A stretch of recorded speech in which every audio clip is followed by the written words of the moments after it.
arms length. Do have Griffith on the bottom. Chrome hanger.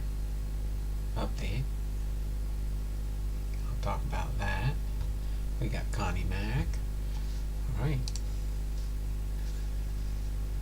See if we get anybody to show up today.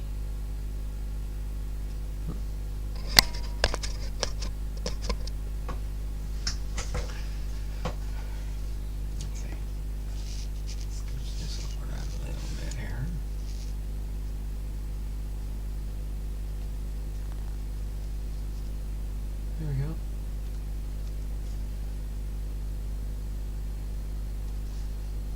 Okay, what do we got here? That. Okay.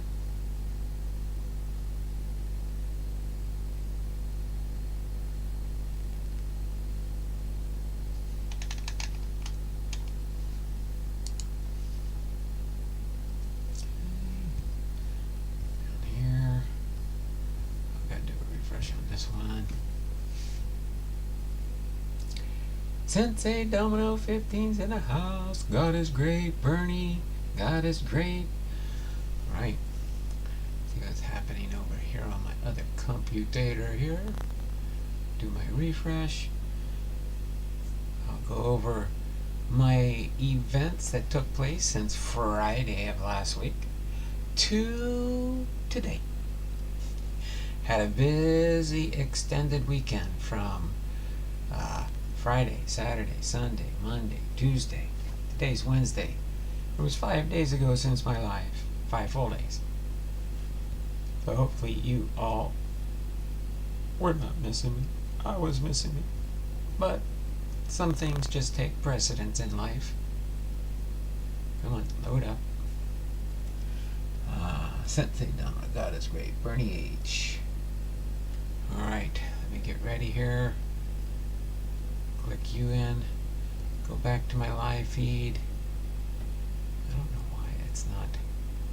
Why is the chat not showing up? Oh, maybe if I refresh the chat, it might show up now. If it works.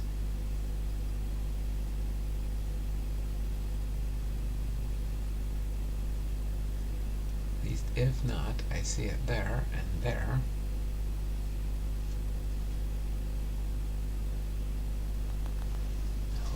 Start that. Oh, I can close you for now. Just bear with me just a second here. We'll get ready to rock and roll. Got plenty of time. I started on time today at least. Let me see who was first in the live chat for the timestamp so I know when to end it. It was right at 2 o'clock, so right at 2:05 we'll end the early bird entries. Oops. Oh, no. You go off.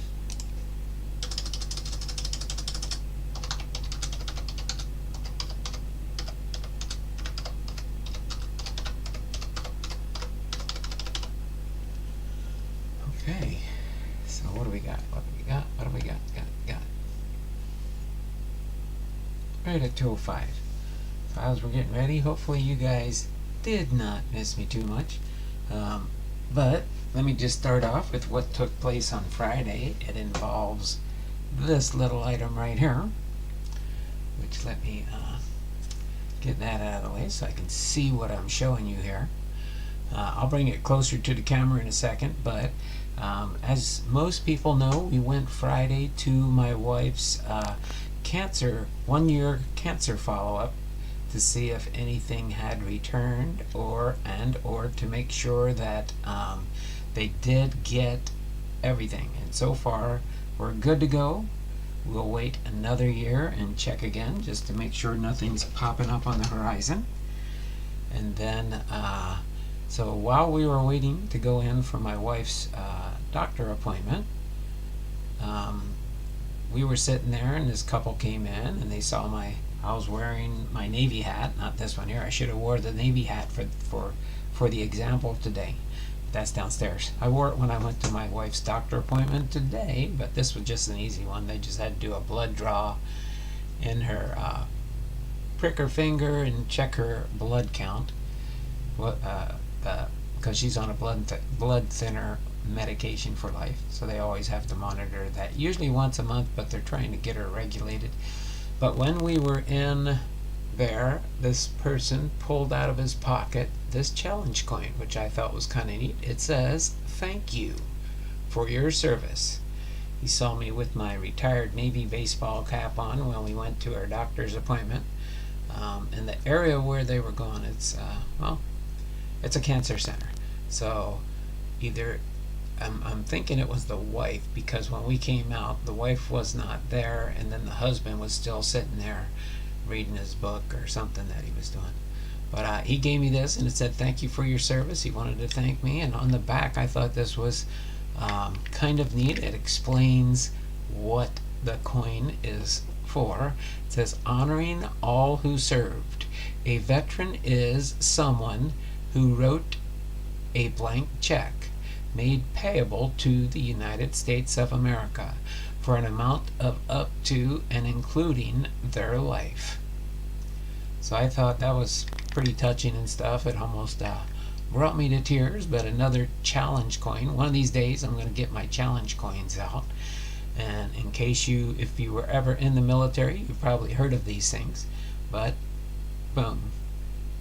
But yes, it is fantastic news that so far she is still cancer free. But I'll go into as we go through the first part here. But let me set this off to the side. Actually, I'll leave it right here for now, in case anybody wants to ask about it during the stream. I'll mention it again. But let me get in here and hit the enter button, since I did start.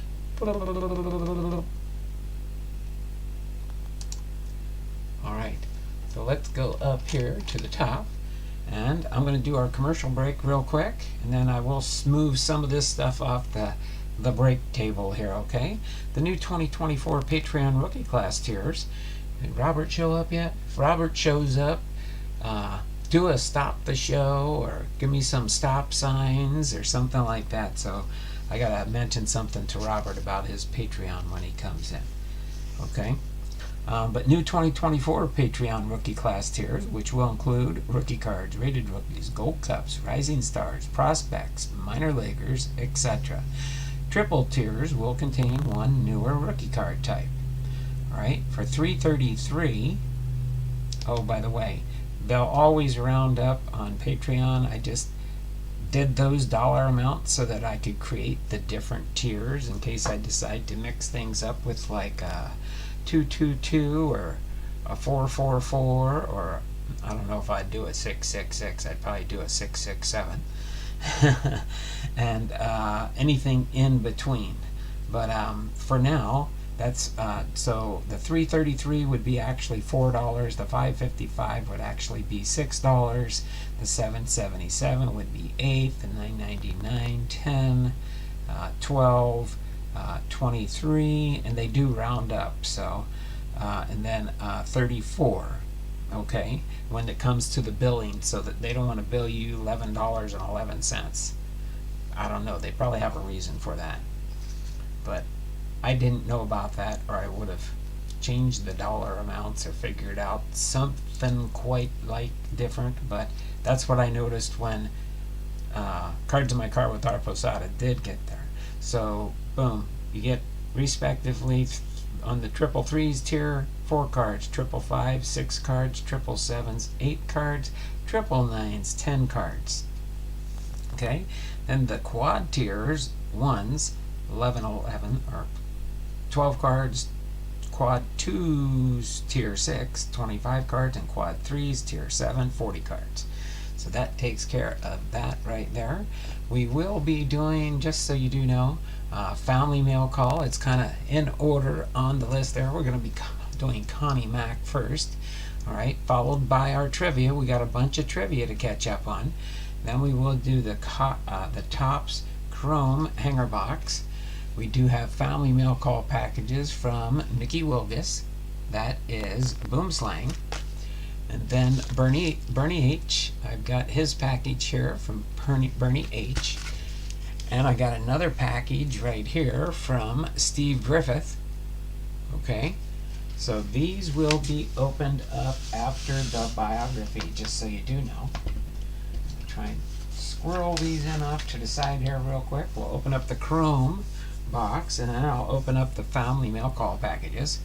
We are up to the second tier, and I'll go over that in just a second as soon as I put the advertisement away here. So that's where we stand there. Alright, so I'll put that away. So we will be done giving you guys your early bird entries. We do have 205 entries in so far. Alright, so we'll go through and we'll start with Sensei Domino. Sensei Domino with a 2+. We are on the 7th now. And we will be catching up the trivia for the days we missed, because we got to cover all the trivia and give you guys all the points. Alright, so Sensei Domino gets a 2+. I'm just going to try and go through these quickly here. God is Great gets a 2+. Okay, we'll do our trivia right after this. Bernie H with a 2+. Alright. God is Great. God is Great. Bernie. Sensei Domino. God is Great. Bernie. Crossover Paranormal's here. Cops is here for a 2+. Gives us 4 people for sure. Shows 4 people watching, so that might be everybody. Let's go down the list here. Bernie H, Sensei Domino, Bernie H. I believe that's everybody. So we got 1, 2, 3, 4. That's 8. 13. We're at 213 now, but we do have trivia coming up next. So hopefully you guys are rip-roaring ready for a bunch of trivia. We got to do the 2nd, 3rd, and 4th for the weekend. We got the 5th, we got the 6th, and we got today the 7th. So we got 2, 3,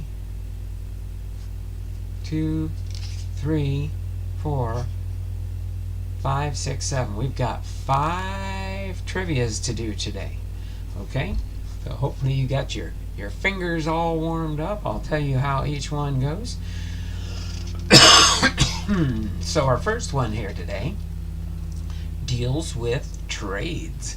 You're going to match the players with the trade that they did.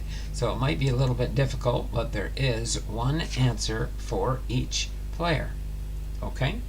So our first trivia will be from Friday, February the 2nd, because I wasn't able to do a live stream that day. I was going to maybe do it the next day, but I got busy that weekend doing other things, and it just did not work out. Me and the missus had to clean our church. We did part of it on Friday because I had a meeting on Saturday morning. I was going to try and do an early stream, and then we had to go and finish cleaning the church on Saturday afternoon. By the time I got back, it was just way too late. So I had to cancel it and could not do one yesterday because I was up north on Monday and Tuesday. So that's why we're here today, Wednesday the 7th. So for ease of use, as soon as I'm ready here, I will go and list off the players, and then I'll read through the trades, and I'll do that twice. After the second time, we will continue on to the next trivia after that. So the first trivia here, when we do it, the birthdays for this day is Red Schoendice, Wes Farrell, Don Buford, and John Tudor. All right, but it is trades, and it is match the players below with those they were traded for and the year. Okay, so if you want, on a piece of paper, write down the following 4 players in order, numbered 1, 2, 3, and 4. That's where I need the thrust of your answer to be when you post it in the chat. Okay, 1 is Tony Perez. 2, Chuck Dupree says, Donald, what? Glad to hear, Donald. Chuck. Oh, Chuck's just coming in saying, Donald. Oh, I got you, Chuck. Since we did not start the bio yet. Anybody that comes in can still get the 2 points. Because I'm a nice kind of guy. All right, so again, number 1, Tony Perez. Number 2, Bobby Bonds. Number 3, Roger Maris. And number 4, Bill Buckner. Okay, I'm going to put it in the chat, and when I hit enter on the chat, that's when you can start guessing.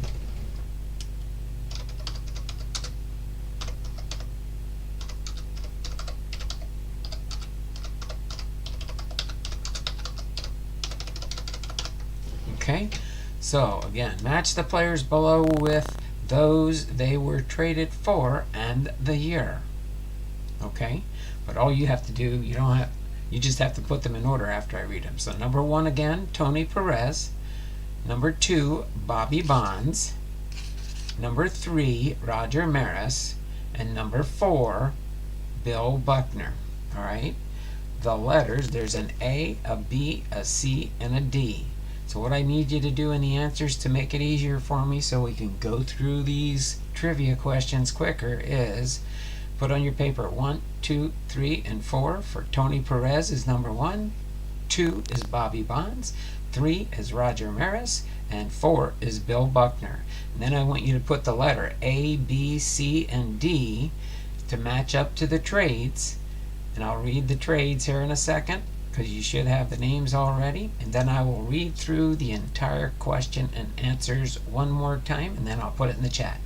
So A, the trade is traded by the Giants on October 22nd, 1974 to the Yankees for Bobby Mercer. All right, B is traded by the Cubs to the Red Sox on May 25th, 1984 for Mike Brumley and Dennis Eckersley. C is traded by the A's on December 11th with Joe DeMaestri and Kent Hadley to the Yankees for Hank Bauer, Don Larson, Norm Seaburn, and Marv Throneberry. Okay, and then D is traded by the Reds on December 16th, 1976 with the Will McEnany to the Expos for Woody Fryman and Dale Murray. Okay, so I'm going to read it through one more time, and then I'll hit enter on the chat, and you can start your guessing. Again, 1 is Tony Perez, 2 is Bobby Bonds, 3 is Roger Maris, and 4 is Bill Buckner. Okay, so whoever gets all 4 correct first will get the 5 points. If not, if you get 3 correct, you'll get 3 points, 2 correct, and so forth. Just like that. Okay, so 1 Tony Perez, 2 Bobby Bonds, 3 Roger Maris, 4 Bill Buckner. A is traded by the Giants on October 22nd, 1974 to the New York Yankees for Bobby Mercer. B is traded by the Cubs to the Red Sox on May 25th, 1984 for Mike Brumley and Dennis Eckersley. C is traded by the A's on December 11th, 1959 with Joe DeMaestri and Kent Hadley to the Yankees for Hank Bauer, Don Larson, Norm Seaburn, and Marv Throneberry. And D is traded by the Reds on December 16th, 1976 with William McEnany to the Expos for Woody Fryman and Dale Murray. Start your guessing now. You get the right answers on the sequence here, and we'll be good to go.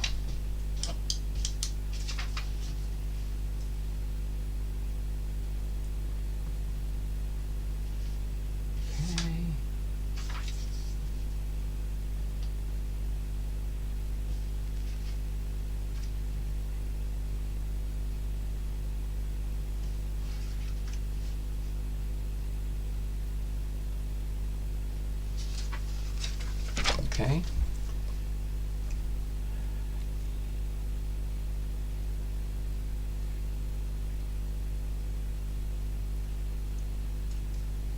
Okay, Dragon Fan Tim got 2 out of 4 correct. Dragon Fan Tim got 2 out of 4, and let me get you your 2+ for coming in there, Dragon Fan. Appreciate you being here, brother. All right. So let's see, what time did I enter that in? I will give you until... So far, Dragon Fan Tim got 2 out of the 4 correct. Okay. Then when we end at 2:23.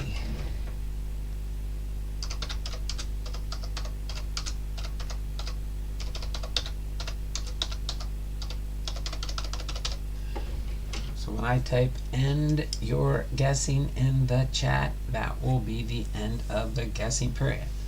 So far, Dragon Fan Tim got 2 out of his 4 correct. Okay. So far, Dragon Fan Tim is leading the pack with 2 correct.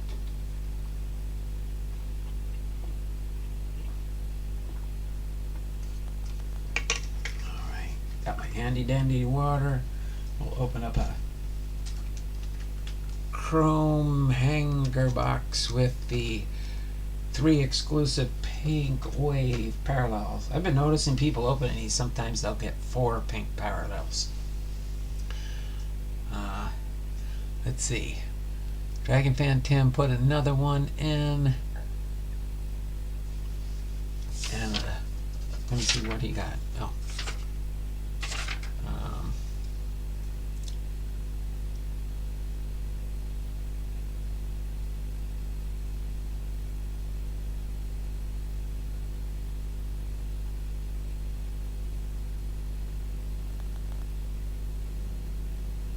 Alright, you better keep your first guess there, Dragon Fan, because you on the second guess you did not get any right. You did not get any right. So keep your first guess up there and delete your last guess. Delete the most recent text, and then I'll count your top one. So delete or retract your text there. You got about 1 minute to go. When my computer says 23, so if you keep your first guess right after I said start your guessing, you'll have 2 correct. Right now on the new one, you have 0 correct. Let's see, who that? I need to get past your emoji. Oh, there we go. Let's see.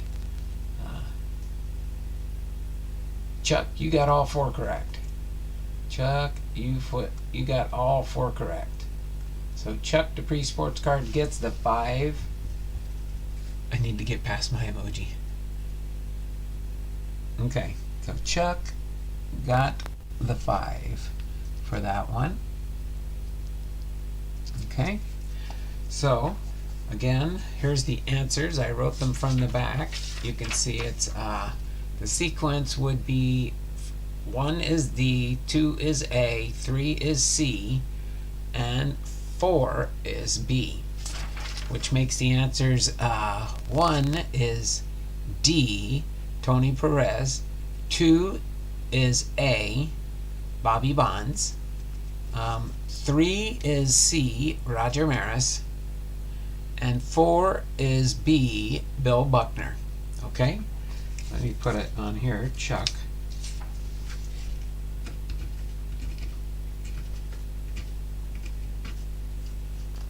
Okay. Alright, got that one, Chuck. On to the next trivia without no hesitation. There is 1 correct answer. Oh no, wait.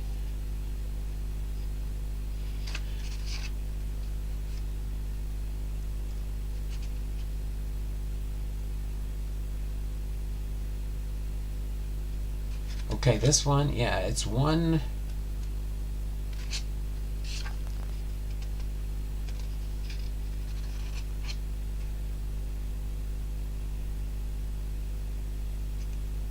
Yes. Okay. So there's going to be 1 correct answer here, so it'll be easy. Whoever guesses it first gets the 5 points. Whoever answers the correct answer to the question gets 5 points on this one, okay? This is the Saturday and Sunday trivia that we missed. Baseball by position. So for Saturday, February the 3rd, 2024, the birthdays are Larry McPhail, Fred Lynn, Slim Sally, and Bake McBride. Sunday, February the 4th, the birthdays were Dan Plesac, Chris Bando, Rob Piccolo, and Steve Bry. Okay? I will read through. Let me get ready here. I'm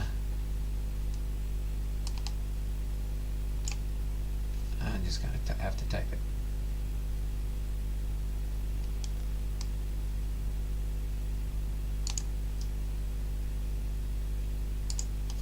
Okay.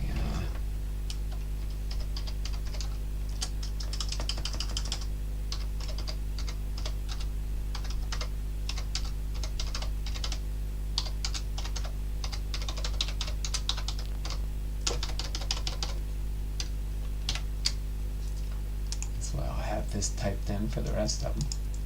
All right. So after I read the question through twice, put in your guess. Whoever guesses the correct answer first will get 5 entries into the February giveaway. Baseball by position. How many catchers hit 300 or more home runs? Okay. Is it A, 2? Is it B, 3? Is it C, 4? Is it D, 6? Or is it E, 7? How many catchers hit 300 or more home runs? A, 2, B, 3, C, 4, D, 6, or E, 7? Start your guessing now.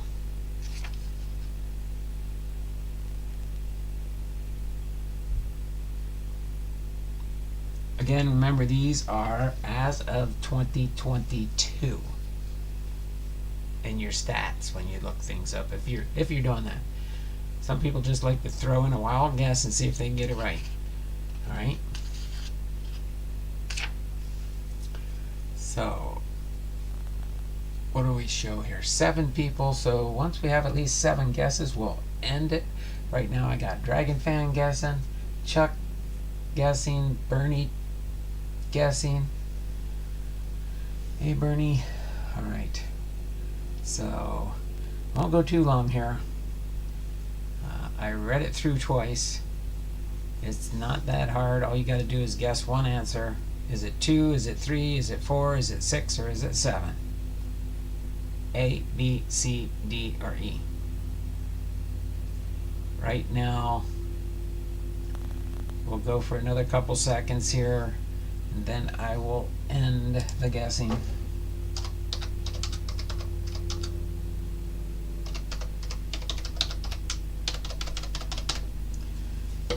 All I will say in these last few seconds is nobody has guessed it right yet. Nobody has guessed it right yet. I'm going to do a countdown.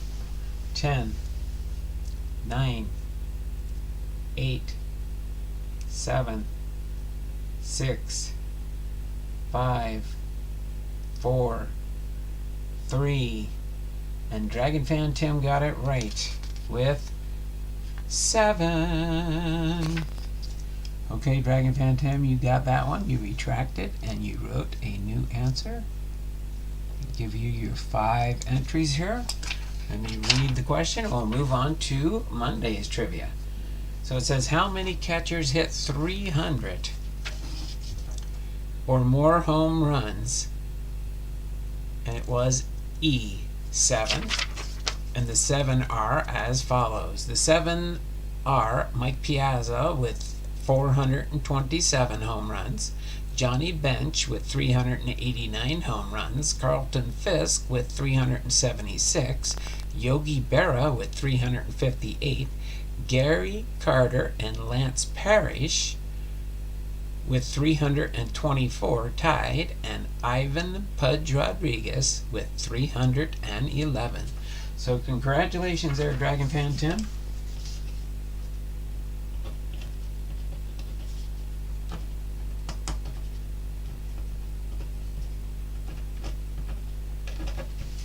gave you your 5 on there. I just verified it there. Let's go on to Monday, February 5th.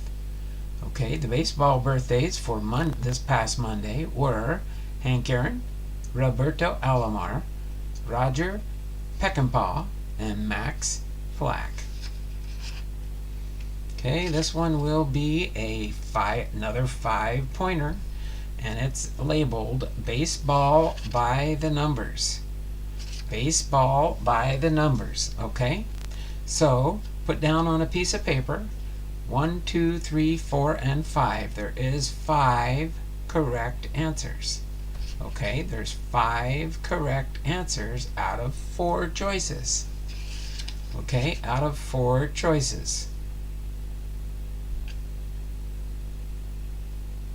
Okay. All right. Now, if you get all 5, you will get 7 entries. If you get all 5 correct, you'll get 7, because this one is a little bit harder. Okay? Get all 5 correct answers, you'll get 7 entries. Okay? So here's our question for this one, and I will give you a little bit more time for this. Match each of the star players with his uniform number. So we've got 1, Fernando Tatis Jr., 2, Mike Trout, 3, Vladimir Guerrero Jr., 4, Shohei Ohtani, and 5, Marcus Semien. Remember, this is by the year 2022 when this took place. Okay, the answers are, again, put your numbers in 1, 2, 3, 4, 5, and put the letter in front of the number. Okay, put the letter in front of the number. Okay, so A is 2. These are their jersey numbers. A is 2, B is 17, C is 23, and D is 27. So that means two of these players have the same jersey number. Or more. You never know. Alright? So let me put this...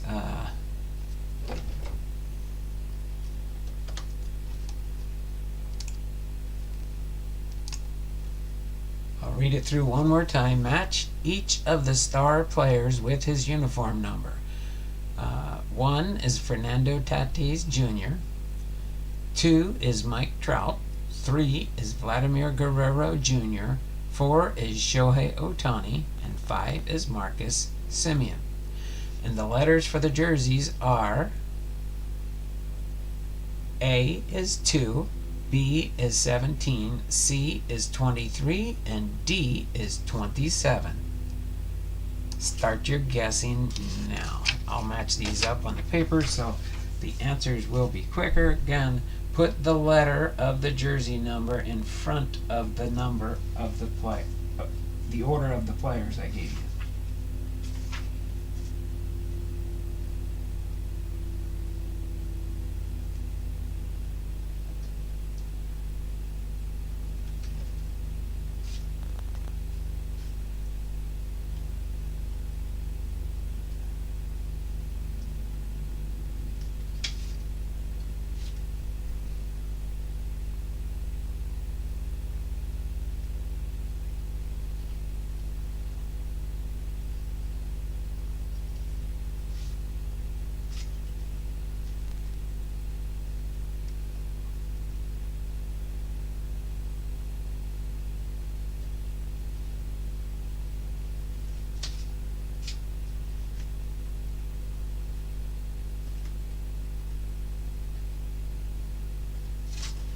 Okay, so start your trivia guessing now.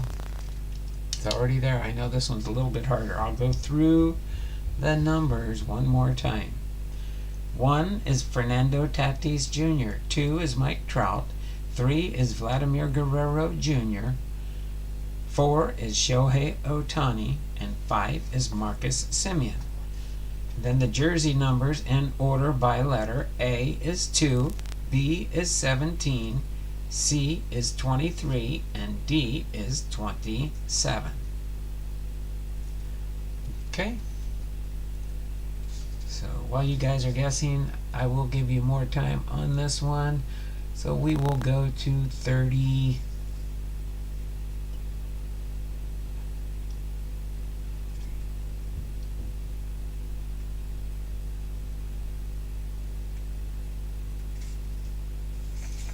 We will go until 240. 240.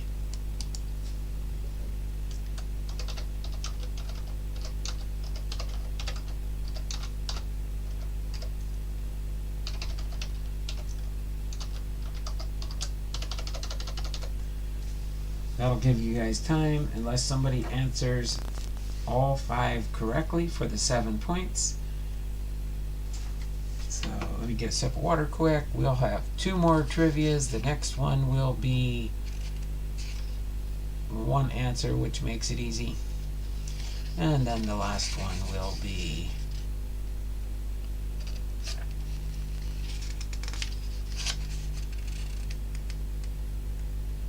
one. So each one of those will be 5 points, whoever guesses it first.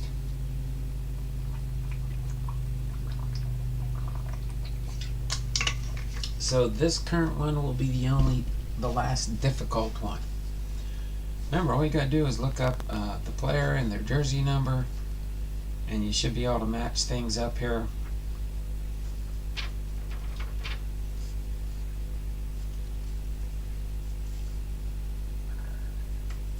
If you guys think it's too hard to do that one, unless you're still doing your research, you can do your research. I said I'd give you until 40. You got 4 minutes left. 4 minutes left. At the once I hit 240, we'll just end the trivia. Or you guys can just put in there, let's go to the next one. Might be the last 2 should be a lot easier. If you want, just say skip it, so I know I'm not waiting for you. I know we got 6 people viewing. That's the most guesses we could get. Match each of the star players with his uniform number. Again, this is as of 2022. Right? 1 is Fernando Tatis Jr.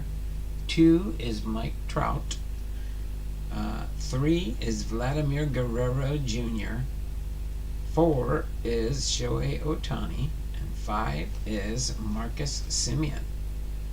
And our answers are: A is jersey number 2, B is jersey number 17, C is jersey number 23, and D is jersey number 27.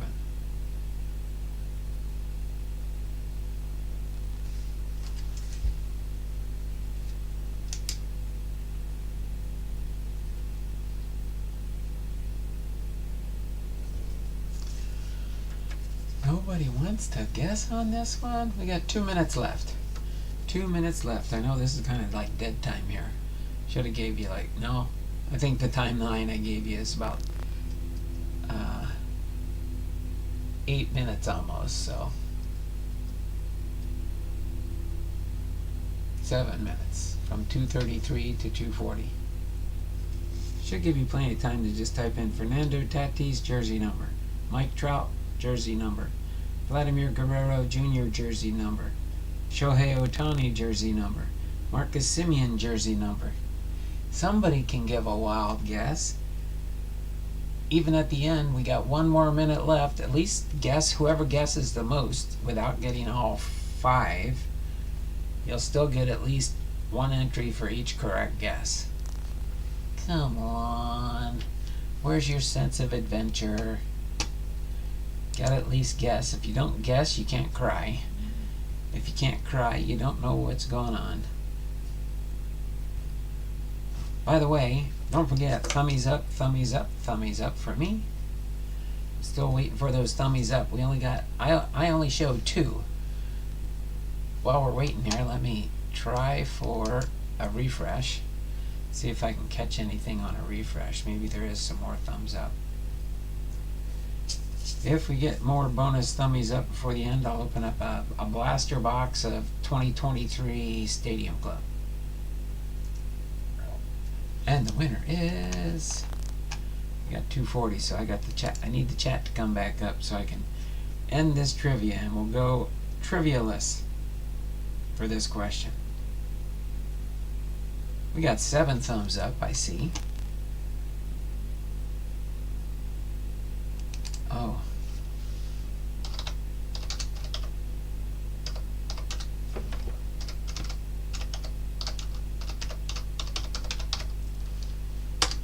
Alright, nobody wanted to play on that game.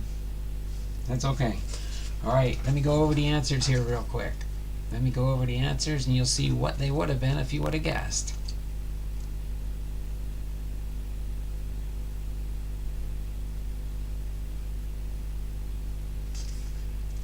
Okay, start your trivia guessing. Nobody guessed. Okay. So, Fernando Tatis' jersey number is 23. Mike Trout's jersey number is 27. Vladimir Guerrero Jr., his jersey number is 27. Shohei Ohtani is 17, and Marcus Semien is number 2. So nobody guessed any answers on that one. Guess it was too hard. Alright, let's go to the next one. You guys are still here. It doesn't show I've lost the stream or anything. It's still, my clock's going. Alright, the next one is dubious distinction. These last 2 trivias will have 1 correct answer. Whoever guesses it correct first gets 5 entries. Okay? Name the last former Cy Young Award winner to lose 2 games in 1 World Series. Okay? And this is for Tuesday, February the 6th, yesterday. Baseball birthdays for yesterday were Babe Ruth, Dale Long, Smokey Burgess, and Bob Wickman. Read through the question one more time. The first person to guess it correctly will get 5 entries. Name the last former Cy Young Award winner to lose 2 games in 1 World Series. All you have to do is choose the letter for the answer, A, B, C, or D. A is Clayton Kershaw, B is Justin Verlander, C is Max Scherzer, or D is Bartolo Colon. Okay, one more time through, but name the last former Cy Young Award winner to lose 2 games in 1 World Series. Was it A, Clayton Kershaw? Was it B, Justin Verlander? Was it C, Max Scherzer? Or was it D, Bartolo Colon? Start your guessing now. Whoever guesses it first will get the entry. Who was it?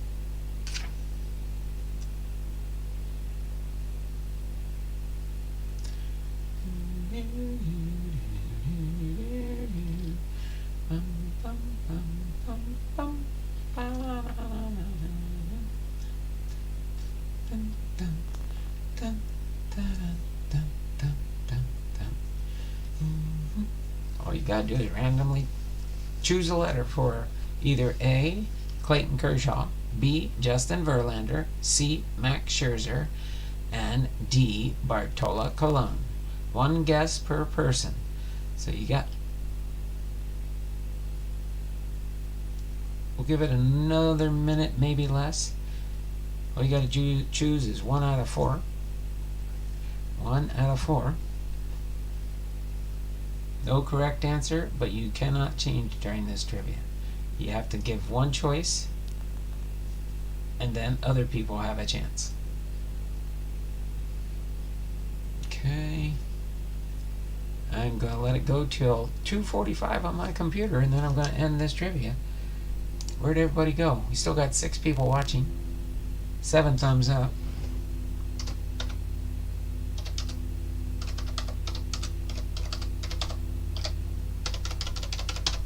Okay.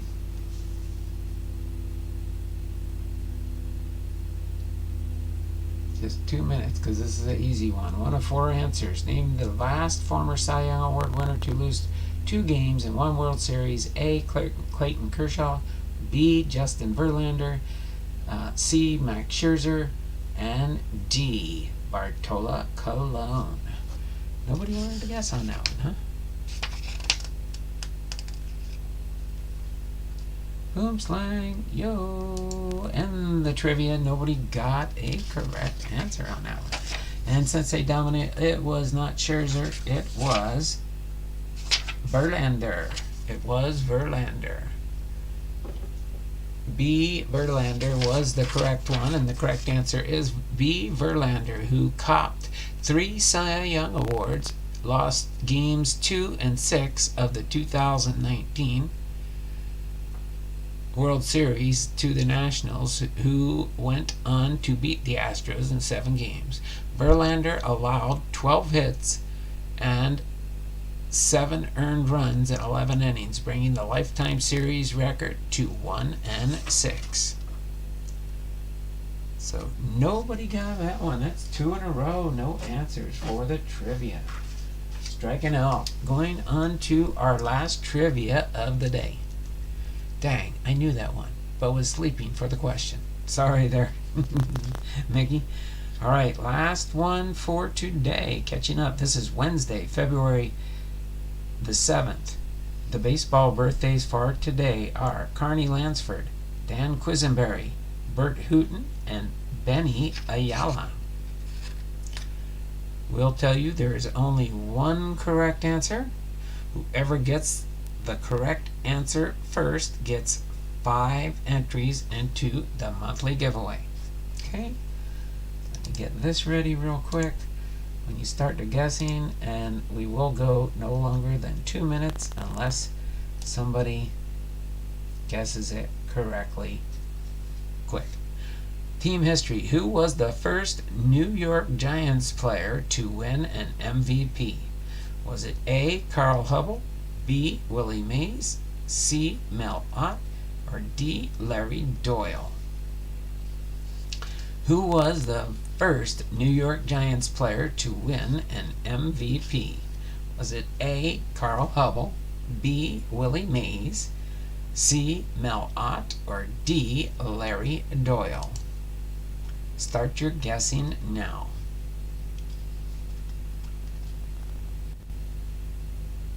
Okay.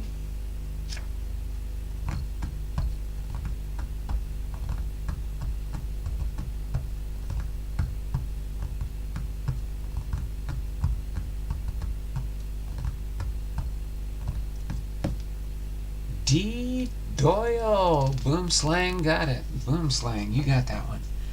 Plus 5 for Boom Slang. Get you logged in here quick, Boom Slang, and then we'll move on to our biography for today.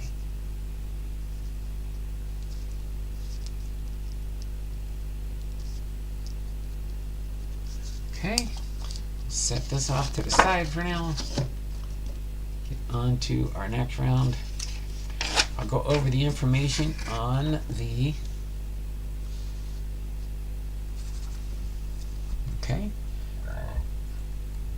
team history. Who was the first New York Giants player to win an MVP? It was D. Larry Doyle.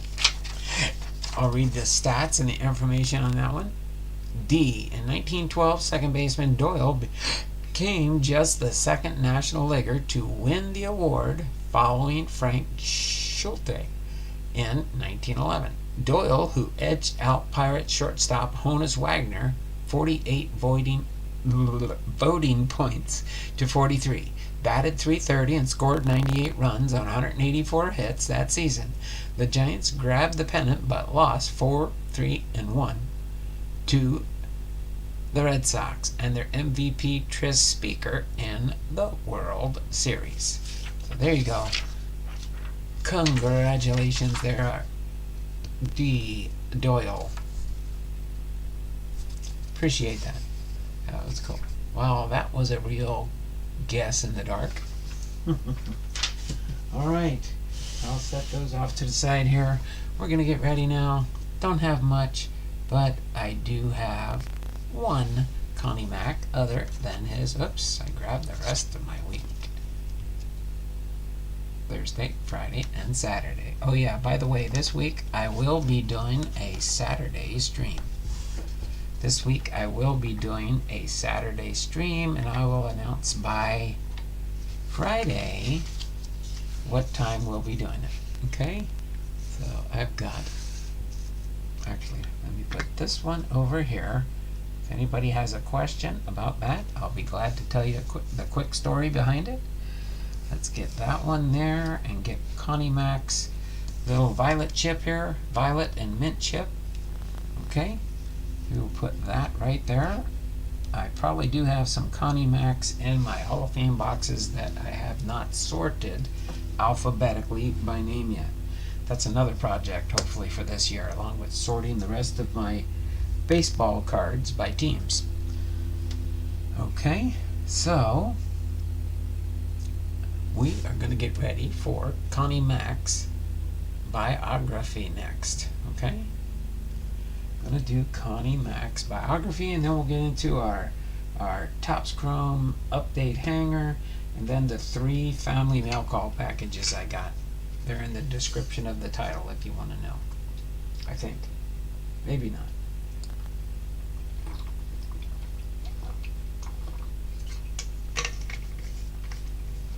But in case you are wondering, I've got, let me get over here so I can see where I'm putting it, so I know.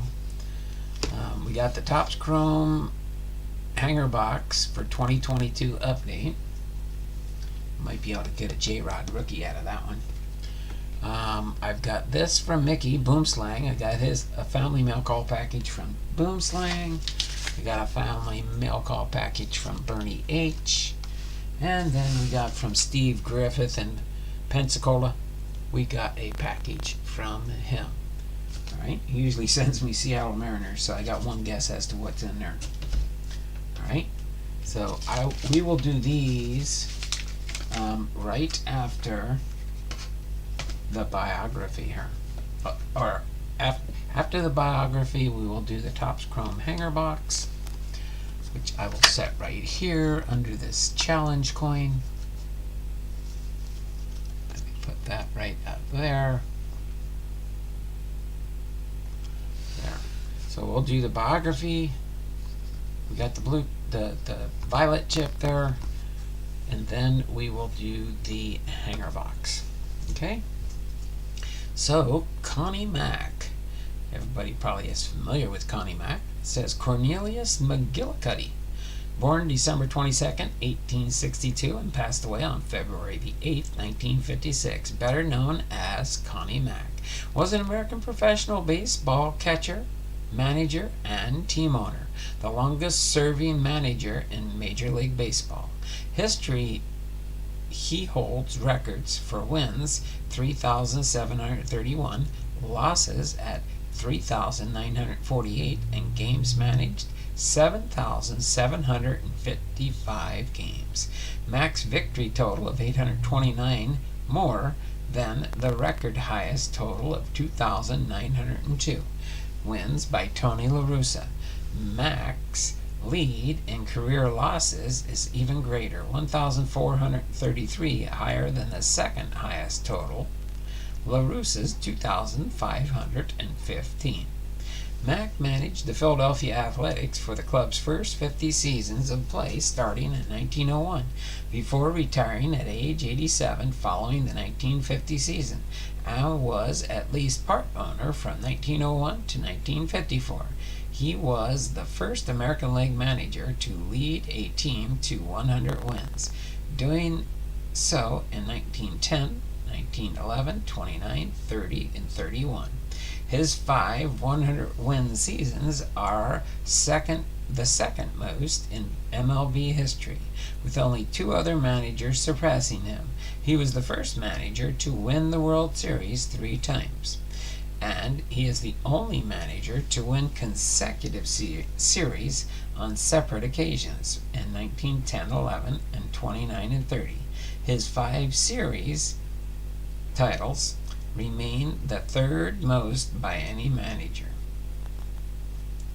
and his 9 American League pennants rank second in league history. However, constant financial struggles forced repeated rebuilding of the roster, and Mack's teams also finished in last place 17 times, which included 10 seasons in which the Athletics lost 100 games. Mack was elected to the National Baseball Hall of Fame in 1937. I don't know why, really. I must asleep last night, I thought. Early life and education. Mack was born Cornelius McGillicuddy in Brooklyn, Massachusetts, in what is now East Brookfield, on December 22, 1862. He did not have a middle name, but many accounts erroneously give him the middle name Alexander.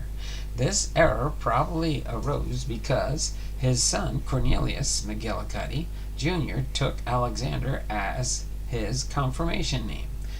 As with many Irish immigrants whose names began with Mick, the McGillicuddys were often referred to as Mack, except for official and legal documents. His parents, Michael McGillicuddy and Mary McKillop, were both immigrants from Ireland. Michael was from Killarney in County Kerry, and Mary from Catholic section of Belfast. Michael's father was named Cornelius McGillicuddy, and by tradition the family named at least one son in each generation Cornelius. Connie is a common name for Cornelius, so Cornelius McGillicuddy was called Connie Mack. From an early age, Connie Mack never legally changed his name. On the occasion of his second marriage, at age 48, he signed the wedding register as Cornelius McGillicuddy. His nickname on the baseball field was Slats, for his height of 6 foot 2 inches and his thin build. Mack's father became a wheelwright during the American Civil War. He served with the 51st Massachusetts Volunteer Infantry Regiment. Michael McGillicuddy suffered from several ailments as the result of his military service. He was able to work only infrequently and drew a disability pension. Mack was educated in East Brookfield and began working summers in local cotton mills at the age 9 to help support his family. He quit school after completing the 8th grade at the age of 14, intending to work full-time to contribute to the family's support, and several of his siblings had done. He clerked at a store, worked on local farms, and worked on the production lines of the shoe factories in nearby towns. Mack was also a good athlete, frequently played baseball and some of its predecessor games with local players in East Brookfield. In 1979, his skills landed him a place on East Brookfield's town team, which played other teams in the area. Though younger than his teammates, by several years, Mack was the team's catcher and de facto captain. As far as his professional career, beginning in 1886, Mack played 10 seasons in the National League and one of the Players League, for a total of 11 seasons in the major leagues, almost entirely as a catcher. Beginning in 1884, he played on minor league teams in the Connecticut and Meridian and Hartford before being sold to the Washington Nationals, sometimes called the statesman for the Senators of the National League in 1886. In the winter of 1889, he jumped to the Buffalo Bisons of the new Players League, investing his entire life savings of $500 in shares in the club, but the Players League went out of business after only 1 year. And When Mack lost his job and his whole investment in December of 1890, Mack signed a contract with the Pittsburgh Pirates of the National League and remained with them for the rest of his career as a full-time player. As a player, Mack was a light-hitting catcher with a reputation of as a smart player, but didn't do anything particular well as a player. Mack was one of the first catchers to position himself directly behind home plate instead of in front of the backstop. According to Wilbert Robinson, Mack never was mean, but if you had any soft spot, Connie would find it. He could do and say things that got more under your skin than the cuss words used by other catchers. Get a sip of water here real quick.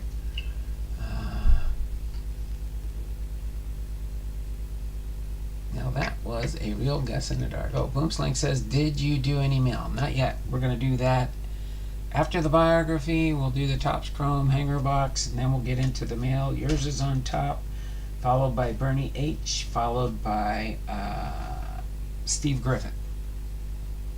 Okay?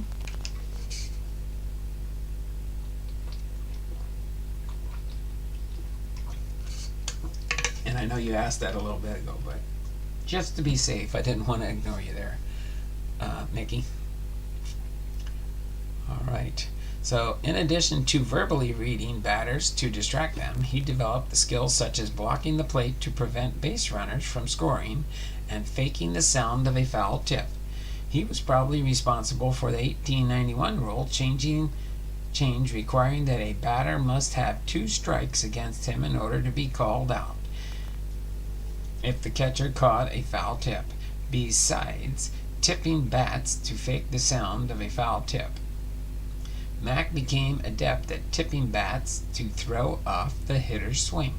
Tipping a bat is to brush it with the catcher's mitt as the batter swings, either delaying the swing or putting it off course, so the batter misses the ball or doesn't hit it solidly. If the umpire is aware that a bat has been tipped, whether intentionally or unintentionally, he calls catcher's interference. Mack never denied such tricks. Farmer Weaver was a catcher outfielder for Louisville. I tipped his bat several times when he had 2 strikes on him one year, and each time the umpire called him out, he got even tough. One time there were 2 strikes on him and he swung as the pitch was coming in, but he didn't swing at the ball. He swung right at my wrists. Sometimes I think I can still feel the pain. I tell you, I didn't tip his bat again. No, sir. Not until the last game of the season and Weaver was at bat for the last time. When he had 2 strikes, I tipped his bat again and got away with it. Managerial career next. Mack's last 3 seasons in the National League were as a player-manager with the Pittsburgh Pirates from 1894 to 1896 with 149 wins and 134 losses with a .527 record. Fired on September 21st, 1896. He retired as a full-time player and accepted a deal from Henry Killies to act as manager and occasional backup catcher in the minor league. Milwaukee Brewers, the modern-day Baltimore Orioles. He agreed to a salary of $3,000, equivalent to $110,000 today, or in 2022, and 25% of the club. He managed the Brewers to 4 seasons from 1897 to 1900, their best year coming in 1900 when they finished the second behind the Chicago White Stockings. It was in Milwaukee that he first signed pitcher Ruby Waddell, who would follow him to the big leagues. In 1901, Connie Mack became manager, treasurer, and part owner of the new American League's Philadelphia Athletics. He managed the Athletics through the 1950 season, compiling a record of 3,582 wins, 3,814 losses with a .484 winning percentage, and he retired at age 87. Mack won 9 pennants and appeared in 8 World Series, winning 5. Mack's 50-year tenure as athletics manager is the most for a coach or manager with the same team in North American professional sports, and has never been seriously threatened. A few college coaches had longer tenures. John Gagliard was head football coach from 1949 to 2012, ending with 60 seasons at St. John's of Minnesota. Eddie Robinson was head football coach at Grambling State for 57 seasons, from 1941, when it was known as the Louisiana Negro Normal and Industrial Institute, to 1997, and the 2020 through 21 season would have been the 54th for Herb Manges. As head men's basketball coach of the institution known as Jefferson in 67, and been 54th for Herb McGee as head men's basketball coach for the institution known as Jefferson from 1867 to the present. Had the school not canceled that season due to COVID-19 concerns, Joe Paterno, with 62 seasons as the college football coach for the Penn State Nittany Lions, also surpassed Mack. Although Paterno was head coach for only 46 of those years, college football pioneer Amos Alonzo Stagg also surpassed Mack in overall tenure, though not in tenure for a single employer. He was the head coach for 55 seasons in all, 1892 to 1945, with the first 41 at Chicago in 1892 to 1932. Mack was widely praised in the newspapers for his intelligent and innovative managing, which earned him the nickname the Tall Tactician. He valued intelligence and baseball smarts, always looking for educated players. He traded away shoeless Joe Jackson despite his talent because of his bad attitude and unintelligent play. Better than any other manager, Max understood and promoted intelligence as an element of success. He wanted men who were self-directed, self-disciplined, and self-motivated. His ideal player was Eddie Collins. According to baseball historian Bill James, Mack was well ahead of his time in having numerous college players on his teams. Several of his players went on to become well-respected college coaches. Jack Coombs, the ace of the Mack's 1910-11 champions, became the longtime coach at Duke. Andy Oakley, who won 20 games for Mack's 1905 pennant winners, coached for over 30 years at Columbia, where he was the college coach for Lou Gehrig. Dick Siebert, and longtime coach at Minnesota, played for Mack from 1938 to 1945. James believed that Max's influence on the game, as great as it was, would have been even greater had the college game been more popular during the 1920s and 30s, when Mack was at his peak. According to James, Mack looked for 7 things in his players: physical ability, intelligence, courage, disposition, willpower, general alertness, and personal habits. As a result of Mack striving to have his players become better people as well as baseball players, he created a code of conduct following the 1960 season, and it reads as follows: I will always play the game to the best of my ability. I will always play to win, but if I lose, I will not look for an excuse to detract from my opponent's victory. I will never take an unfair advantage in order to win.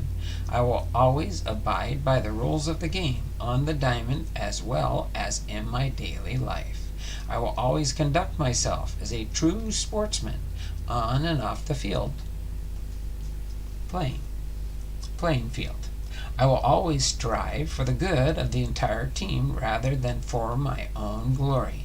I will never gloat in victory or pity myself in defeat. I will do my utmost to keep myself clean, physically, mentally, and morally. I will always judge a teammate or an opponent as an individual and never on the basis of race or religion. Hold on a second. You get an itch here under my baseball cap. Let me get a sip of water and we'll continue on here. Hopefully you guys are having a good week.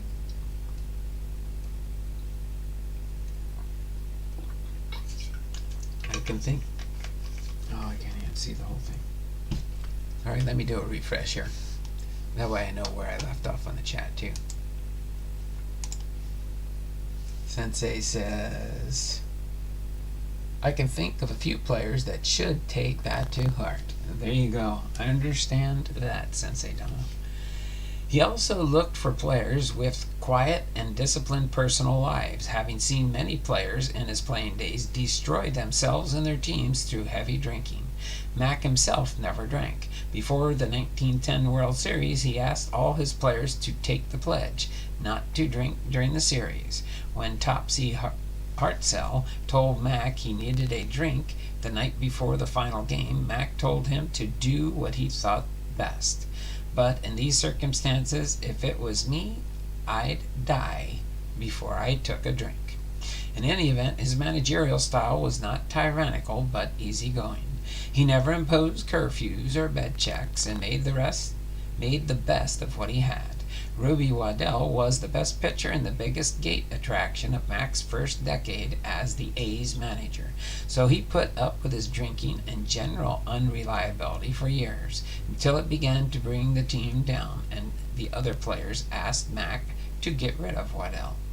Unlike most other baseball managers, Mack chose to wear a business suit and overcoat in the dugout rather than a team uniform.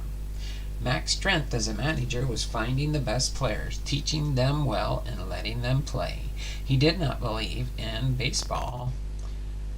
that baseball revolved around managerial strategy. He was one of the first managers to work on repositioning his fielders during the game, often directing the outfielders to move left or right, play shallow or deep, by waving his rolled-up scorecard from the bench. After he became well known for doing this, he often passed his instructions to the fielders by way of other players, and simply waved his scorecard as a feint. James summed up Max's managerial approach as follows. He favored a set lineup, did not generally platoon hitters, preferred young players to veterans, and power hitters to those with high batting average, did not often pinch hit, use his bench players, or sacrifice much. Even so, the A's led the league in sacrifice bunts in 1909, 11 and 14. Believed in big inning offense rather than small ball, and very rarely issued an intentional walk. Over the course of his career, he had 9 pennant-winning teams spanning 3 peak periods or dynasties. His original team, with players such as Ruby Waddell, Ossie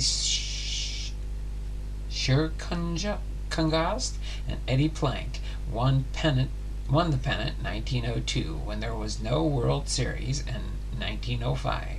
They lost the 1905 World Series to the New York Giants 4-1, all shutouts, with Christy Mathewson hurling 3 shutouts for a record 27 scoreless innings in one World Series. During that season, Giants manager John McGraw said that Mack had a big white elephant on his hands with the Athletics. Mack defiantly adopted the white elephant as the team's logo, which the athletes still used today.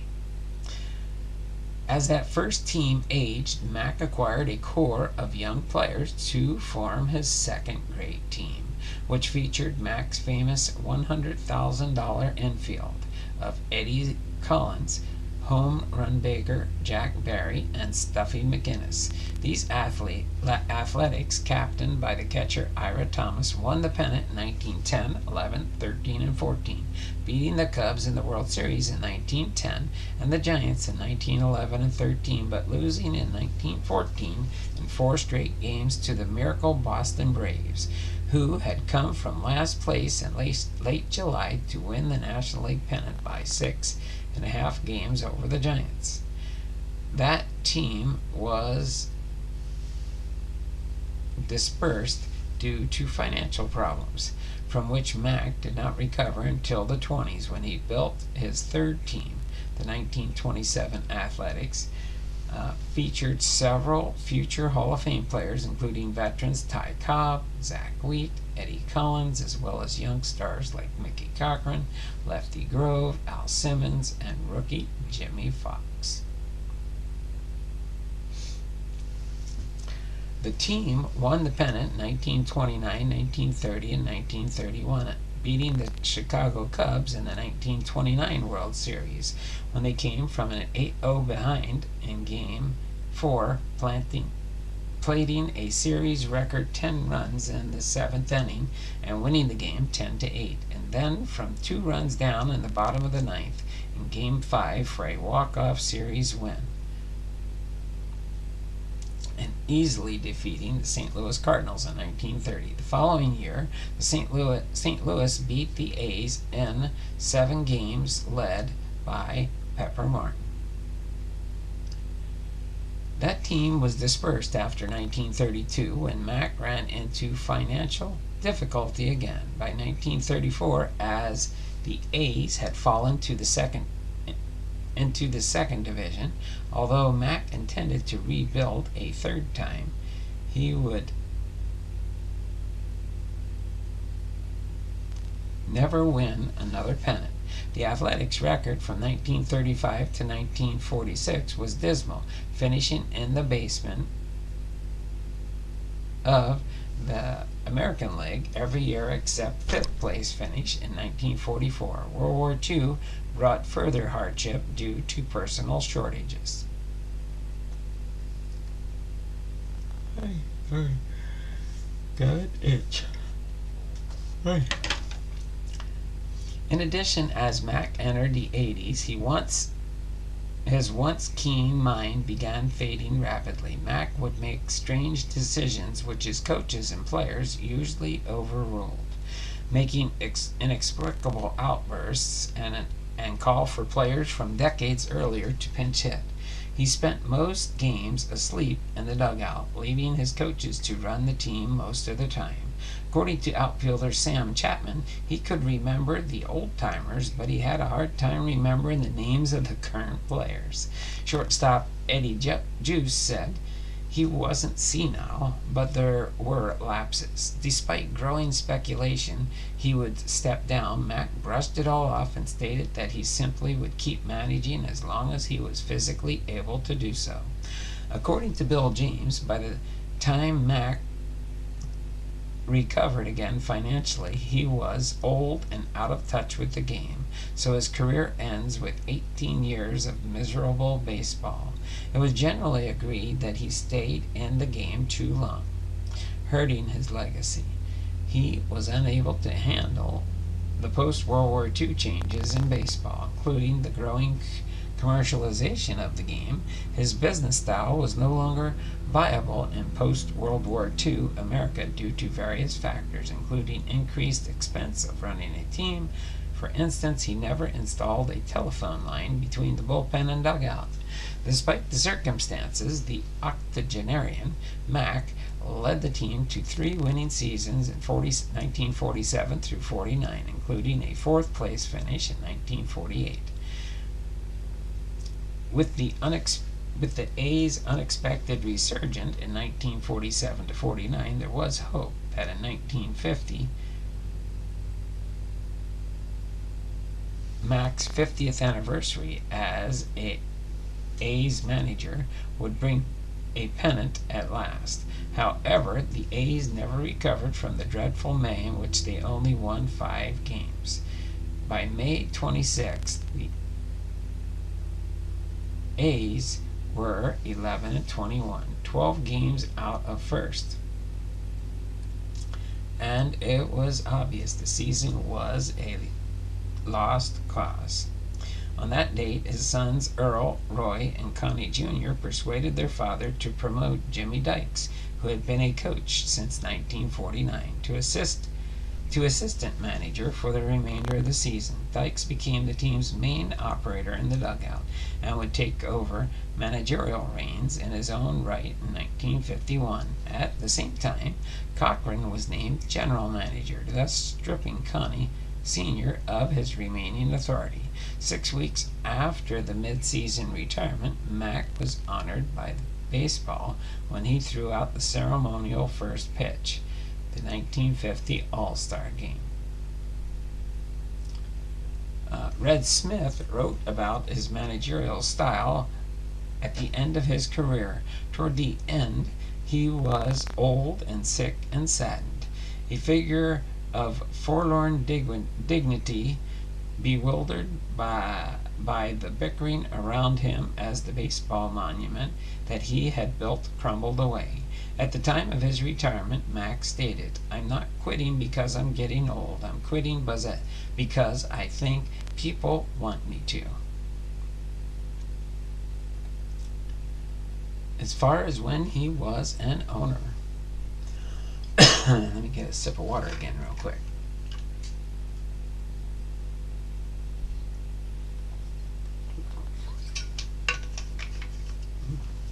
Through this bottle. I might finish it by the end of the show.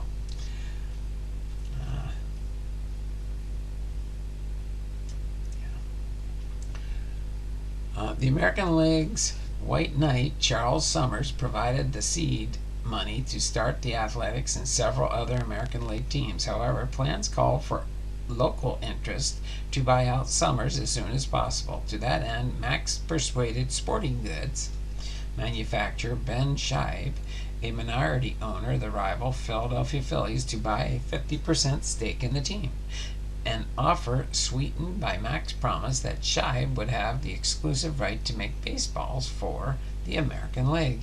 In return, Mack was allowed to buy 25% stake and was named secretary and treasurer of the team. 2 local sports writers, Frank Ho and Sam Jones, bought the remaining 25%, but their involvement was not mentioned in the incorporating papers. In fact, no agreement was put on paper until 1902. Mack and Shibe did business on a handshake. In 1913, Ho and Jones sold their 25% to Mack, making him full partner in the club with Shibe. Mack actually borrowed the money for the purchase from Shibe. Under their agreement, Mack had full control over baseball matters while Shibe handled the business side. However, Mack had enjoyed more or less a free hand over the baseball side since the team's inception. When Shibe died in 1922, his son Tom and John took over the management of the baseball side, with Tom as When Shibe died in 1922, his son Tom and John took over the management of the business side, with Tom as his president and John as his vice president. Tom died in 1936, and John resigned shortly thereafter, leaving Mack to take over the presidency. John Shibe died in 1937, and Mack bought 141 shares from his estate, enough to make him majority owner of the A's. However, he had been operating head of the franchise since Ben Shibe's death. Such an arrangement is no longer possible in current times, as Major League rules did not allow coach or manager to own any financial interest in the club. Mack's greatest strength as an owner was his huge network of baseball friends, all of whom acted as scouts and bird dogs for him, finding talented players and alerting Mack. Mack was better at the game than anybody else in the world. People liked Mack, respected him, and trusted him. Mack answered every letter and listened patiently to every sales job, and he got players for that reason. Mack saw baseball as a business and recognized the economy necessity drove the game. He explained to his cousin, Art Dempsey, that the best thing for a team financially is to be the running and finish second. If you win, the players expect raises. This was one reason why he was constantly collecting players, signing almost anyone to a 10-day contract to assess his talent. He was looking ahead to future seasons when his veterans would either retire or hold out for bigger salaries than Mack could give them.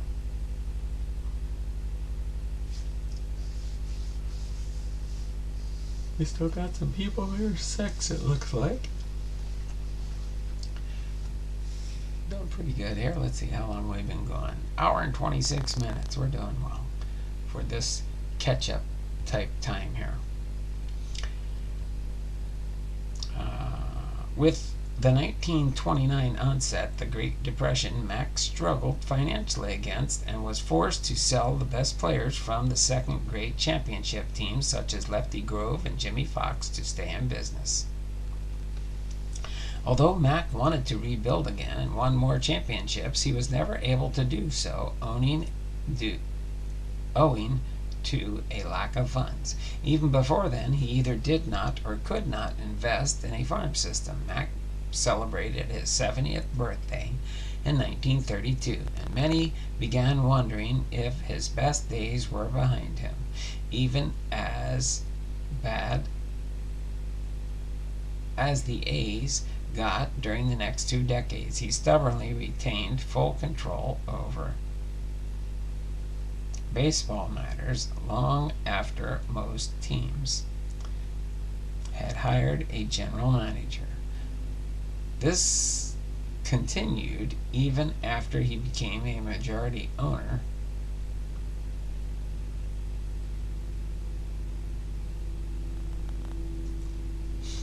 In the early 1940s, Mack gave a minority stake in the team to his 3 sons, Roy, Earl, and Connie Jr. Although Roy and Earl had never gotten along with Connie Jr., who was more than 20 years younger than them,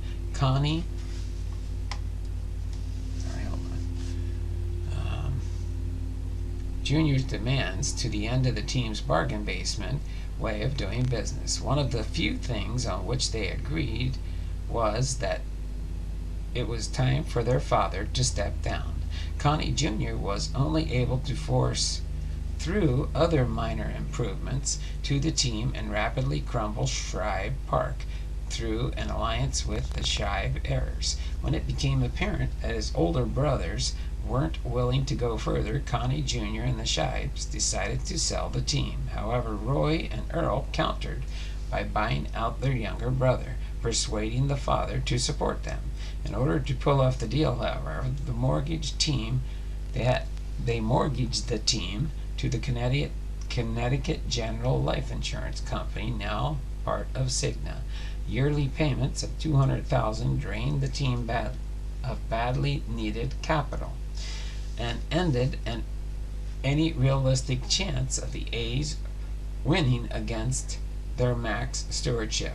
When Mack resigned as manager, he largely withdrew from active control of the team. Over the next 5 years, the team crumbled to the bottom of the American League. Although reduced to a figurehead, Mack continued to be treated with awe and reverence by players who considered him living history. His sons handed his correspondence by 1953, as he had become too frail by that point to do it himself. In early November, Mack agreed to sell the A's to Johnson for $1.5 million. The aforementioned Louis Jacobs helped broker the deal between Mack and the family and Johnson. When the American League owners met in New York to discuss the sale to Johnson, they voted 5-3 to approve the sale. Johnson immediately requested permission to move to Kansas City, which was granted after Detroit's Spike Briggs switched his vote, although Mack had long since conceded that 55 years in the American League were over. His doctor reported that the nonagenarian owner suffered a sudden sharp drop in blood pressure and almost expired upon learning that his team was gone. The A's sold Shibe Park, now renamed Connie Mack Stadium, to the Phillies. Mack was still chauffeured around to games by his caretaker. He attended the 1954 World Series and the occasional regular season game, but not in October 1955. He fell and suffered a hip fracture. Mack underwent surgery on October 5th, missing the World Series that week for the first time ever. He required the use of a wheelchair after that point, celebrating his 93rd birthday in November. His death came at his daughter's house on the afternoon of February the 8th, 1956. According to his doctor, he had been fine until the 7th, when he just started to fade away. Officially, it was announced that he had died of old age and complications from his hip surgery. Mack's funeral was held in Parish Church, St. Bridget's, and was buried in Holy Sepulchre Cemetery in Cheltenham Township, just outside Philadelphia, with Commissioner of Baseball Ford Frick and American League and National League presidents and all 16 MLB owners serving as pallbearers. As far as his personality, Mack was quite even-tempered and gentlemanly, never using profanity. He was generally addressed as Mr. Mack. He always called his players by their given names. Okay, thanks there, Titus. Thanks for popping in here and letting the kids listen. We'll be opening up some cards in a little bit here. In a little bit. We're getting close. For instance, was Albert to Mack. Perhaps due to his general longevity in the game, he appeared to have a kind of saintly image. His longtime friends objected to the image of him as the bloodless saint so often painted, a sanctimonious old Puritan batting babies. His friend Red Smith called him tough and warm and wonderful, kind and stubborn and courtly and unreasonable and generous and calculating and native and gentle and proud and humorous and demanding and unpredictable. Beginning as far back as his first managing job in the 19th century, Mack drew criticism from the newspapers for not spending enough money. Some writers called him an outright miser, accusing him of getting rid of star players so he could line his own pockets with the money. However, his biographer, Norman Mack, strongly defends Mack on his question, contending that Mack's spending decisions were forced on him by his financial circumstances and that nearly all the money he made went back to the team. Mack himself was upset by these allegations when some writers accused him of deliberately losing the second game of the 1913 World Series in order to extend the series and make more money in ticket sales. Uncharacteristically wrote an angry letter to the Saturday Evening Post to deny it, saying, "I consider playing for the gate receipts nothing short of dishonest."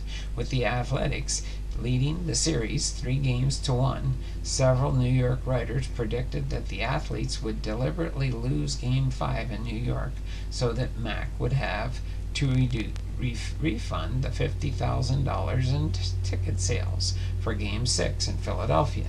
After reading this, Mack told his players that if they won Game 5, he would give them the team's entire share of the Game 5 gate receipts. about $34,000. The Athletics won the game and the series, and Mack gave out the money as promised. Mack supported a large extended family, was generous to players indeed, often finding jobs for former players. For instance, he kept Bender on the team payroll as a scout, minor league manager, or coach from 1926 until Mack himself retired as owner in 1950. Simmons was a coach for many years after his retirement as a player. Mack lived through the entire era of radically segregated baseball. The early days of the game in his youth sometimes featured black players, but this ended in 1890, and the major leagues remained white only until Jackie Robinson broke down the color barrier in 1947, and even afterwards never displayed any serious interest in signing black players. The Athletics did not have a black player on the team until Bob Trice in 1953, 3 years after Mack retired. Bobby Shantz, a former player of both Mack and Casey Stengel, has stated that the only difference between two managers was that one never used anything and the other never shut up. The Philadelphia Stadium, originally called Shibe Park, was renamed Connie Mack Stadium in 1953. Starting in 1909, it was home to the Athletics, and starting in 1938, it also was home to the Phillies. Then from 1955 to 1970 was home to the Phillies alone after the Athletics moved to Kansas City. Mack is mentioned in a 1949 poem, Lying Up for Yesterday, by Ogden Nash. Lying Up for Yesterday. Q is for Don Quixote. Cornelius Mack, neither Yankees nor yours can halt his attack. Ogden Cash, Sports Magazine, January of 1949. Then, as far as his family, on November 2nd, 1887, Mack married Margaret Hogan, whom the Spencer leader described as having a sunny and vivacious disposition. They had 3 children, Earl, Roy, and Marguerite. Marguerite died in December of 1892 after complications from her 3rd childbirth. Mack married a second time on October 27, 1910. His second wife, Catherine or Catherine Houlihan in 1879 to 1966. The census records have various spellings. The wedding register reads Katrina Hallahan. The couple had 4 daughters and a son. Cornelius Jr., a faithful Catholic his entire life, and Mack was also a longtime member of the Knights of Columbus in Santa Maria Council 263 in Germantown, which moved to Flourtown, Pennsylvania in the 1980s. Mack's son, Earl Mack, played several games for the Athletics between 1910 and 1914 and also managed the team for parts of the 1937-39 seasons when his father was too ill to do so. In more recent years, his descendants have taken to politics. Mack's grandson, Connie Mack III, was a member of the U.S. House of Representatives from Florida in 1983 to 1989, and the United States Senate 1989 to 2001, and his great-grandson, Connie Mack IV, served in the United States House of Representatives from 2005 to 13, representing Florida's 14th Congressional District. Okay, so now we'll just go over his recap for his Hall of Fame induction. Connie Mack, catcher, manager, and owner, born December 22nd, 1862, East Brookfield, Massachusetts. He died February 8, 1956, at the age of 93 in Philadelphia, Pennsylvania. He batted right, threw right. His MLB debut was September 11th, 1886 for the Washington Nationals. His last MLB appearance was August the 29th, 1896 for the Pittsburgh Pirates. His MLB statistics: he had a .245 batting average, 5 home runs, 265 runs batted in, 7,755 games managed, His managerial record was 3,731 wins, 3,948 losses with a .486 winning percentage. As a player, the Washington Nationals 1886 to 89, Buffalo Bisons 1890, Pittsburgh Pirates 1891 to 96. As a manager, Pittsburgh Pirates 1894 to 96, Philadelphia Athletics 1901 to 1950. His career highlights and awards: 5 times World Series champion, 1910, 11, 13, 29, and 30. Most managerial wins, losses, and games managed in Major League history. Philadelphia Philly Baseball Wall of Fame, Athletics Hall of Fame.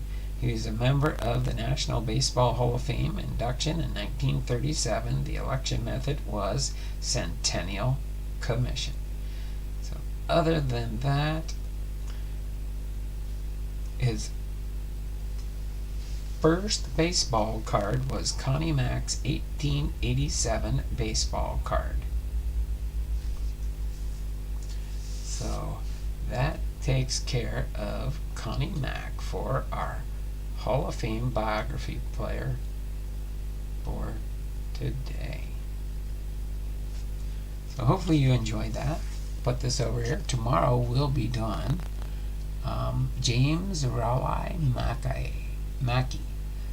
His nickname is Biz. He was with the Negro Leagues in 1920 through 1947, which it is Black American History Month this month of February. So that will be done a Negro League player. Alright. Thanks there, Bernie H. Appreciate you. I'll leave this sit here in case anybody asks me any questions in regards to that might come in later. But I really do enjoy that. One of these days I'll bring out my challenge coins and share them with you. So without further ado, we did our biography, we did our trivia. Now we're going to do the Topps Chrome update, 2022 update. We'll do this real quick. And I think I checked the size on this, and I think I can get almost as many cards in one of these hanger boxes as I could in a Fairfield box. Because a Fairfield box is going to be 2 stacks, but wider. This one would work pretty good as a repack box. So if I did run out of Fairfield boxes, I could use these as a backup to a Fairfield. And I would probably mention that when I would send out that. The cards in my card never did show up, huh? That's okay. I'll probably see them before the weekend gets here. I did, there we go. Get this open, get this out of the way. See if I can move this over here before I start it today. But here we go. We're going to go through this real quick, and then we'll get into our family mail call boxes, okay? See, they do have this like this. I'm pretty sure I could, because I'd probably take these the little cardboard out here. But that would be probably how I would do it. So in these hanger boxes you get five packs of cards with 4 cards in each, and you should get, on average they say, look for autographs and 1-of-1 superfractors. And on this side here it says find 3 exclusive pink wave parallels inside. But I've been watching like Gourmet Breaks and some other people that have pulled. Sometimes they get 2, and I think I've been getting extra ones. So we'll see how we do on this hanger box here. Okay. Tell you what, that's number 5, 4, 3, 2, and 1. Let's see who's been chatting in here. Oh, and you know what? Let me move this forward just a little bit for now. Actually, let me squeeze these over. I'm going to try and zoom in a little bit for the kids so they can see the cards easier. There we go. I think that should be easier. Titus, if you're able to. 1, 2, 3, 4, or 5. Which pack should we open first? Or you can have one of the kids choose a pack. Why don't we do that? We'll let the kids choose a pack. So you choose one of the kids and choose a different one each time so they'll have a chance to choose. Number 3 first, okay? We'll do pack number 3. See what kind of sweet cards we can get out of this one. Alright. Alright. So in this pack here, we've got a Royce Lewis rookie card. A Royce Lewis rookie card, first card in the pack. Next we have Elliot Ramos, San Francisco Giants rookie card. It's a pretty cool looking card there. Alright. Next up we've got Michael Fulmer with the Detroit Tigers. Next we got is Sergio Alcantara. We usually get sometimes more than 4 cards. It says 4 cards, but usually more. Sergio Alcantara with San Diego, and we got a pink wave. Stephen Kwan rookie card, pink wave card. Not a short serialized version, but a pink wave. Alright. Let one of the other kids choose our next pack. 1, 2, 4, and 5. Then 1, then 4, and then 2. Okay, 1. That'll speed things up. Appreciate that. Thanks there, Titus. He said 3 for the first one. Then 1. We're going to open up 1 right now. We'll just open them up in the order that they've been chosen. Josh Rojas with the Arizona Diamondbacks. Josh Rojas with the Arizona Diamondbacks. Alright, Nick Castellanos with the Philadelphia Phillies. Nico Goodrum with the Houston Astros. Oh, I think maybe I see what they did.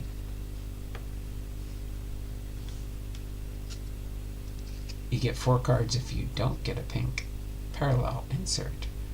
And that's probably how they're doing the packs when they put them in a box. It's just sometimes they might put 2 pink waves in there. So Austin Nola with the Padres is our 4th card there.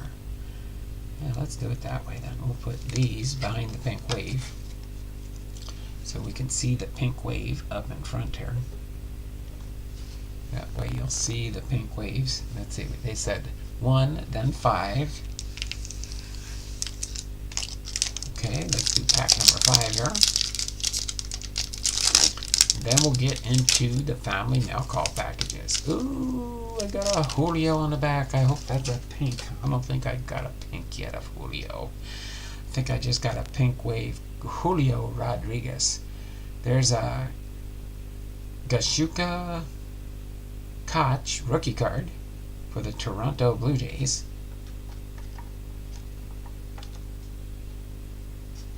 Okay. Then we got Spencer Torkelson. Yep, you can see we got a pink coming up here. And I believe that's a Julio Rodriguez rookie card, pink wave. Spencer Torkelson, rookie debut card. Then we got next, we've got a Ryan Papoy rookie card for the Los Angeles Dodgers. Then we got a Joe Perez with the Houston Astros rookie card. And we got a Julio Rodriguez rookie card. Pink wave.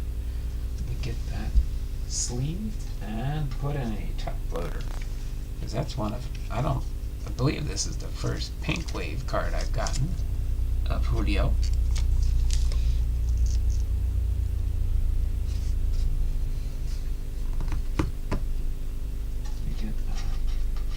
here.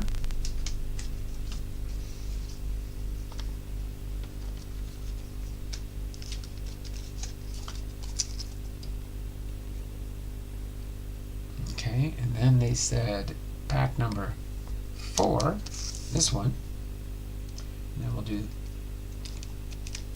that one last, number 2. Makes them happy. They feel important to pick a number to see. Oh, there we go. Yeah, that's cool. Oh, we got an insert card in this one. Maybe not a pink, but an insert. Yep, looks like an insert. So for this one, pack number 4, and then we'll do number 2. Adam Frazier with the Seattle Mariners. Okay.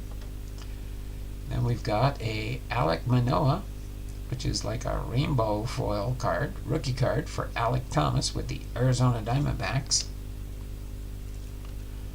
And then we've got a Jason Krizan rookie card for San Francisco. And Corey Seager with the Texas Rangers. Awesomeness there. Let's see, what do we got? Let me get this in a sleeve. Insert. Okay. And last chance for our 3rd pink wave. Should be in this pack. Pack number 2. Feels a little bit thicker, maybe.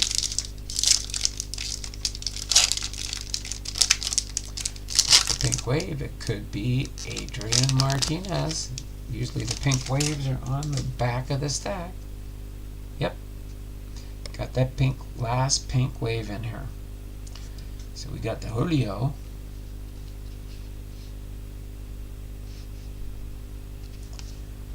Got the Julio pink wave.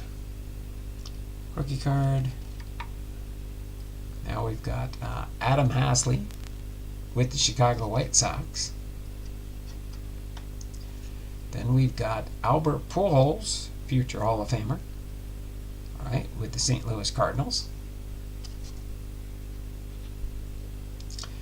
And we got a rainbow foil here of Alec Kirk, All-Star Game. Okay. Then we've got a A.J. Pollock with the Chicago White Sox. And our last pink wave, Adrian Martinez. Adrian Martinez with the Oakland Athletics. Those cards are so cool. Those pink waves. You can see them when I turned it into light here. So awesome, awesome pack there. That was awesome. Thanks. Thanks, kids. Appreciate you picking the packs. That made it fun, that's for sure. Okay, so let's see. What do we got here? I got the pink waves. Oh, wait, I didn't put this one in a sleeve. Let me get that one in a sleeve real quick so I know that's the pink ones. When I'm sorting them in order, go here. I'm going to put this one here so it'll give me space to open up. Okay. I'm going to zoom out a little bit so I can fit the packages on here. I'm going to go from top to bottom here. So first here I'm going to open up Mickey's. Mickey Wigless. That is Boomslang. So I'm going to open up Boomslang's package first. Okay. So let's go in here and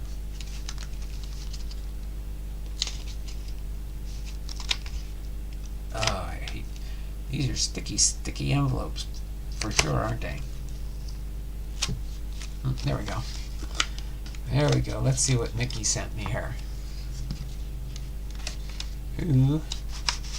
Oh, he really packaged this stuff up, didn't he? Oh, that's folded. I like these. I do have some like this. I want to probably get some of these from eBay for this type of. That's pretty good. I like that, Mickey. I like that very, very much. Oops. Okay. Let me do this real quick so I don't forget, because I'll probably throw this away.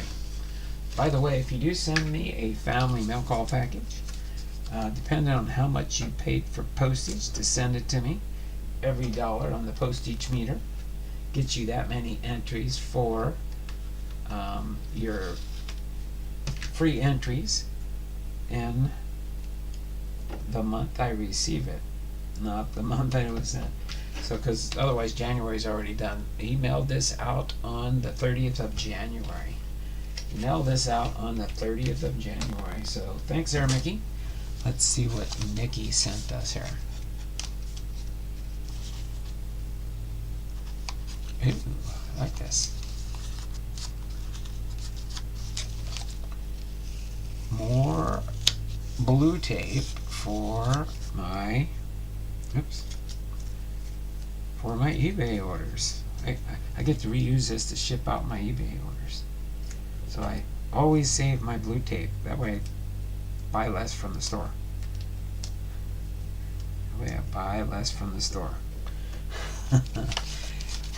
Less shipping supply costs. Okay. Let me get this over here. What did Mickey... Ooh, Alex Rodriguez? Is this first one an Alex Rodriguez? I do like that. I can use that for my shipping supplies also. Appreciate that, Mickey. So let's see, what do we got here? An Alex Rodriguez. Oh my word. That's an Alex Rodriguez. Alex Rodriguez. I could tell his picture anywhere. Another Alex Rodriguez. Oh my word, look at that.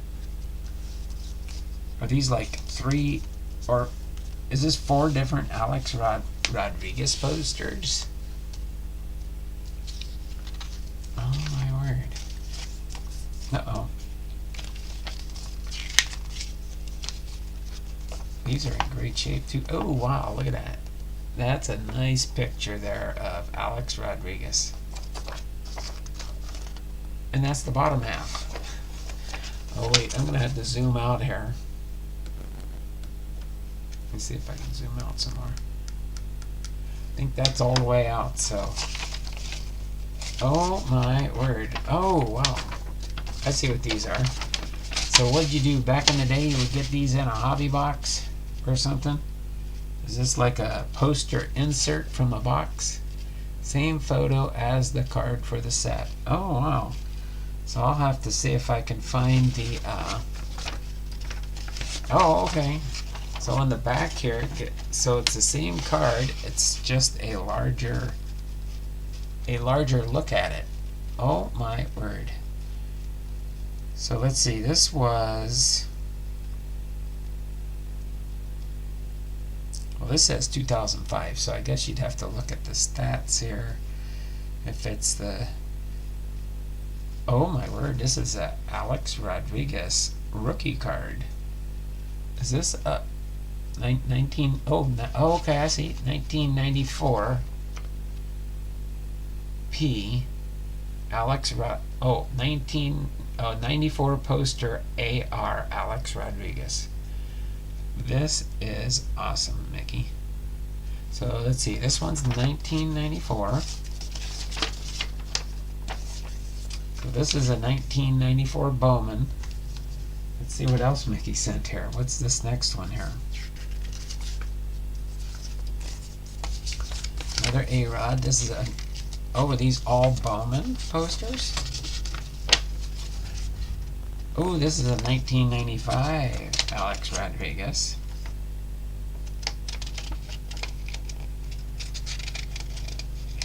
Oh, okay, so that one was his rookie year, and this one is his second year.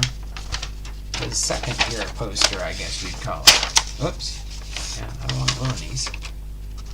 Gotta be careful about them, though. Oh, wow. Let's see if I can get most of it all on camera here. Almost the whole thing. There's the 1995 Bowman. Is this going to be a set? So this is a 1995 Bowman. 1995 poster for Alex Rodriguez. Okay. That's when he was an up-and-coming star, but then he didn't stay in Seattle but just a few years. So 94, 95. Oh, what's this say? Oh, there we go. Here's a note. Donald, here are the posters I promised you a while back. Hope you can find a place to hang them. Ooh, I'll have to see. I might see if I can get frames for them, but I don't know if they'll fit in my room here. But I'll figure it out, Mickey. Then I'll let you know what I did. I might have to figure out how to hang them. Maybe on the closet door. I'll get a little measure the sleeve, see if I can get a plastic sleeve that I can put each one in and put the 4 Alex Rodriguez over there on that the closet wall. The closet wall. Maybe 1, 2, 3, 4. Maybe on the one door, so when I open it, it's always in front and it won't get ripped. That is cool there, Mickey. So 94, 95. Is this 1996? We shall see. So we got enough, and they're all Bowman, it looks like, right? I still respect him as a player. As a commentator, not so much. Yeah, Alex Rodriguez was a good player. I wish he would have stayed with the Mariners longer or came back to us. I remember Seattle. Loved them. I watched them over in Japan when I was in there. That is cool. This one is, yes, 1996. So 1994, 1995, and this one's 1996.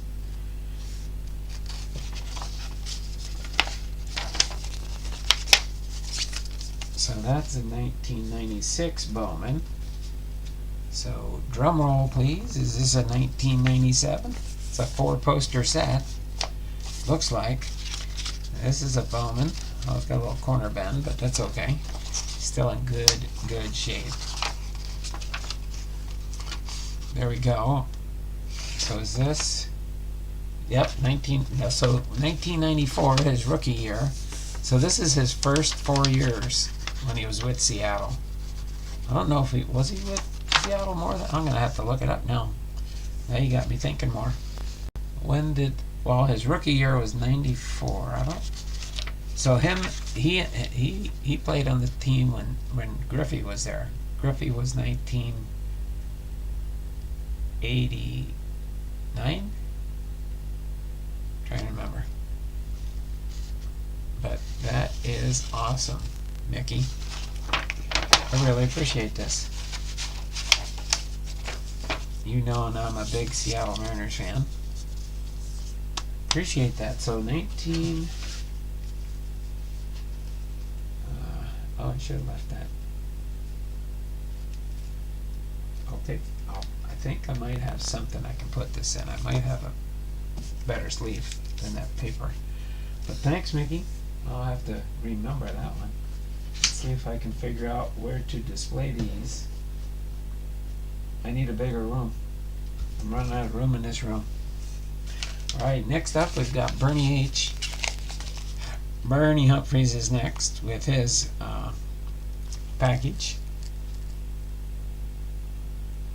Is Bernie in here?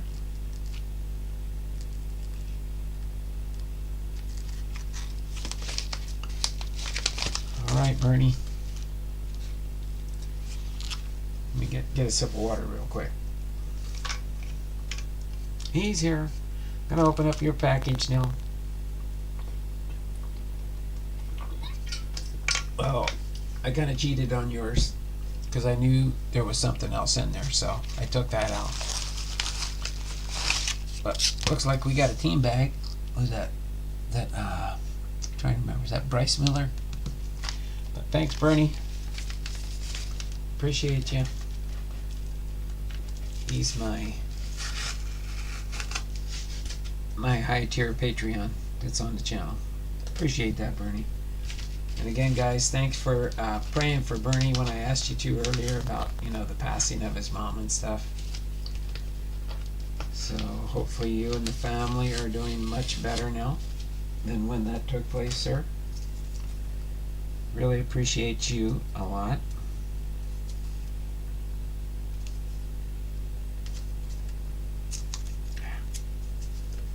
Maybe I'll salvage some of this. We'll see. The blue tape, I mean. But you got more blue tape here, so I guess I got more fodder for packing. Kyle Seeger on the back here. Kyle Seeger on the back. Very much appreciated. You are most welcome, Bernie. If I ever get out your way, I definitely want to visit you. If you'll allow me to do that. If not, I'll still figure it out. And at least let you know I'm in your neck of the woods traveling, whether it's on a vacation or something of that nature. We will be eventually, me and the wife, heading to Mount Rushmore and Devil's Tower. And I think it's is it South Dakota or North Dakota? I know we'll be going there eventually. Yes, that would be great. Yep, if we make it that far across the country driving on a road trip, I know I want to go through Kentucky, so I think you're, let's see, I don't remember where you're at, state-wise. Yeah, Michigan, that's right, you're Michigan. So you got what? North Dakota, South Dakota, Minnesota, and then Michigan's kind of along that northern trek. It'll have to be in warmer weather so we don't get stuck in snow and stuff. Oh yeah, I'm gonna zoom in a second there. I had to zoom out with the posters there, Titus. Okay, but I will zoom in so you guys can see the pictures on the cards there. Let me zoom. Okay, that should get us close enough here. All right, so let's see, what do we got here? Da, da, da, da, da. And the bottom ones are not sleeved. That's okay. I'll toss them in sleeves. I, for the most part, sleeve all my Seattle Mariner cards.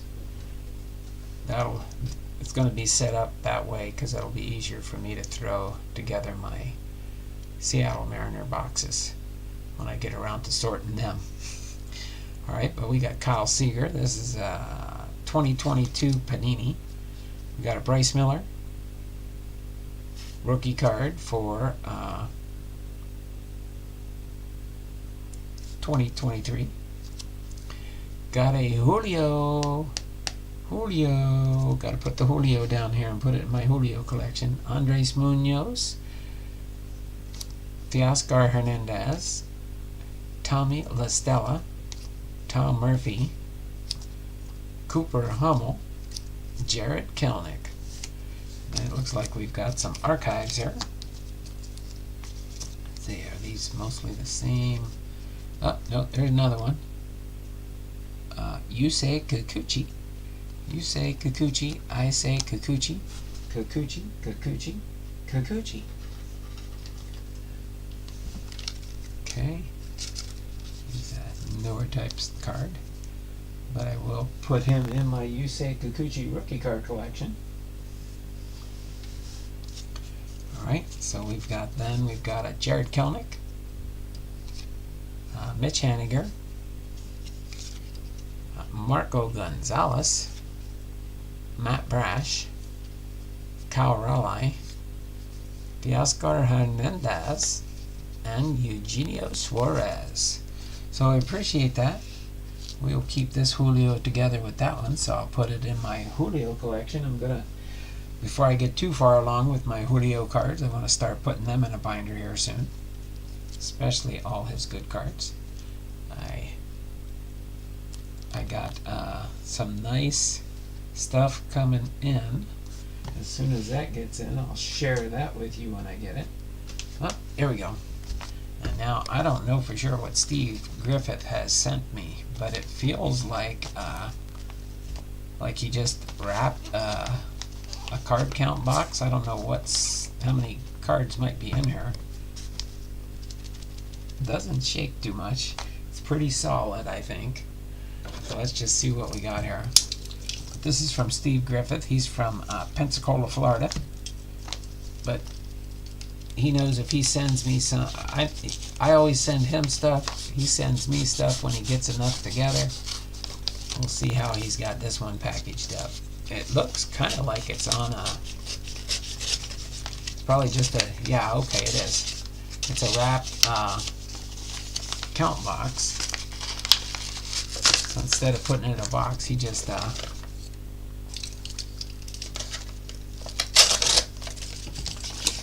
wrapped it in paper. That's one smart way, so they don't know what it is. See if it'll come out. Oh, there we go. There we go. So yeah, where's this tag at here? Yeah. Herbert S. I remember the first time I got this from him. Herbert, I don't know, Herbert Griffith. But I guess he goes by his middle name, Steve. His middle name, Steve. Herbert S. Griffith. At first I was looking in my book, I was like, where is Herbert? Because I would list it alphabetically as Herbert Griffith, not the last name. I know I'm silly sometimes. But yeah, and so I was like, Then I went, wait, no, is that Steve? That's the only other person I know that sends me stuff from Florida, and he's in Pensacola. My son lives in Pensacola, so I'm gonna have to put his name in the description here, along with the other ones I got the family mail call packages from. And so yeah, it looks like it's a 300 count box. So I don't know if it feels. It's weird though, because I looked, I was like, oh, $15.70. I was thinking somebody else sent me something, and I was like, well, they paid way too much for this. Oh, this one. Yeah, because you could have put this in a priority bubble mailer for $8. He could have saved some postage on this box, sending it to me. You could wrap it up in some extra bubble wrap or something, and put it in a priority bubble mailer for like $8. So I gotta holler at Steve and tell him he's got to do that. He could have sent 2 packages for this price. Actually, no, you can get 2, sometimes 3 of these 300. You could probably send about 1,000 cards for $8. You really could. You really could. So it looks like he's got these set up in team bags. So, and I'm almost positive they're probably all. Let me see if I can open this way. Keep it open. Oh, there we go. I knew I could do that. But yeah. So let me set Julio up here for now, out of the way. So yeah, it looks like these are all team bags. So yeah, this one's the Mariners. This one's the Mariners. This one's the Mariners. That one's the Mariners. I think they're all Mariners. So, ooh, that's gold. Fleer. Gold label. Oh, Freddie Garcia on the back. So here you go. You got Mitch Haniger. And you got Heroes. Oh, that's a right. What year is that one? 1999. There we go. Wow. And then we got the Marco Gonzalez, Don Russ, 2020. On the back, we got a Shane Turner. Should show you the front and back. I don't think we'll open all these now. I'll count up how many. I might do a pack a day. To share you some Seattle Mariner cards. But this one's Scott Bankhead and Russ Swan. This one's a different Russ Swan, I think. Is it? Yeah, different Russ Swan. And a Rich DeLucia. So yeah, and then what do we got here? We've got a Mark Trumbo when he was with the Mariners. Rich DeLucia. Is that the same Rich DeLucia? Oh, we got a double there. I might Yeah, I couldn't even do these on. Look at that. Rich DeLucia. Fairfield double. Alright, what do we got here? Scott Bankhead. And manager. Which manager is this one? Manager card for... Oh, Don Wakamatsu. I remember. Don Wakamatsu. Wow, I haven't heard that name in a while.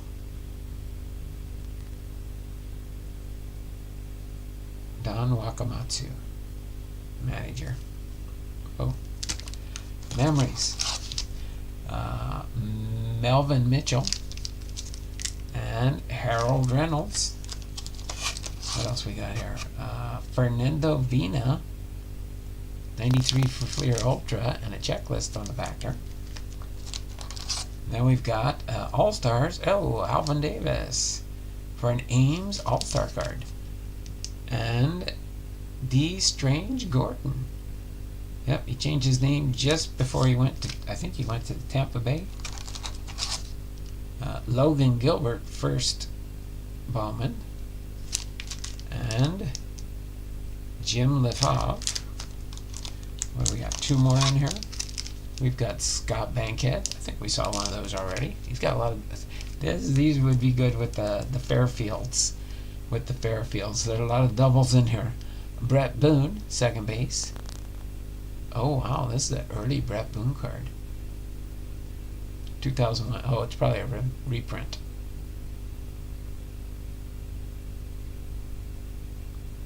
No, wait a minute.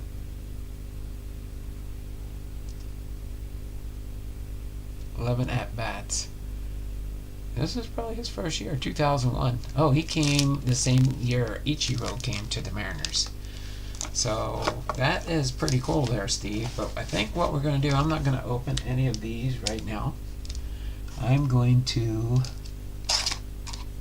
just save these for another time. So what's that? 1, 2, 3, 4, 5, 6, 7, 8, 9, 10, 11, 12, and 13. So we got 13 team bags of Seattle Mariners in here. That's pretty good. I like that. But I think I'll break this down so I don't make this stream too long, because we're over 2 hours already. We are over 2 hours. Fairfield? You're more than welcome, Donald. Thank you. Boomslang says, Fairfield?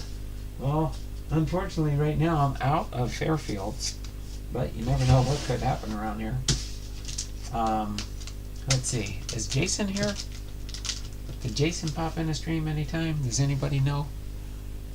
Jason, are you lurking about in the background? I do have one, but I might open it tomorrow. If Jason was here right now, I would probably open it right now. I did get a package from Jason, but I was hoping he would pop in the stream today, but it doesn't look like he's here, because I do have a package from Jason. I do have a package from Jason. Jason sent me a package. It's doesn't have a weight on it.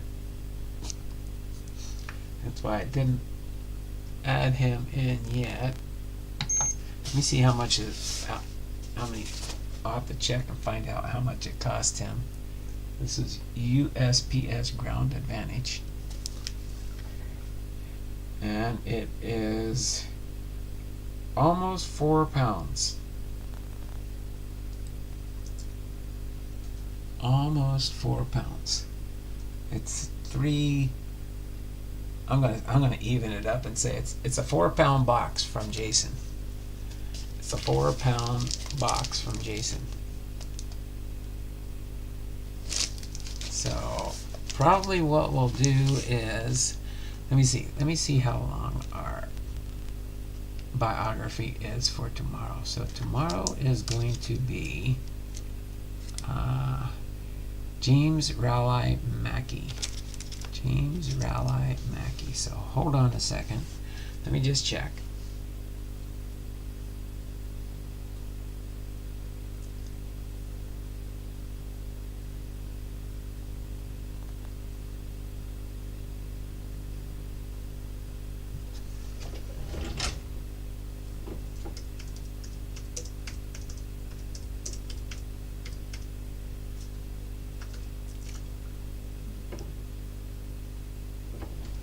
James Allen Mackey. Hold on a second. Okay, what do you got going on there? Well, James Rowley.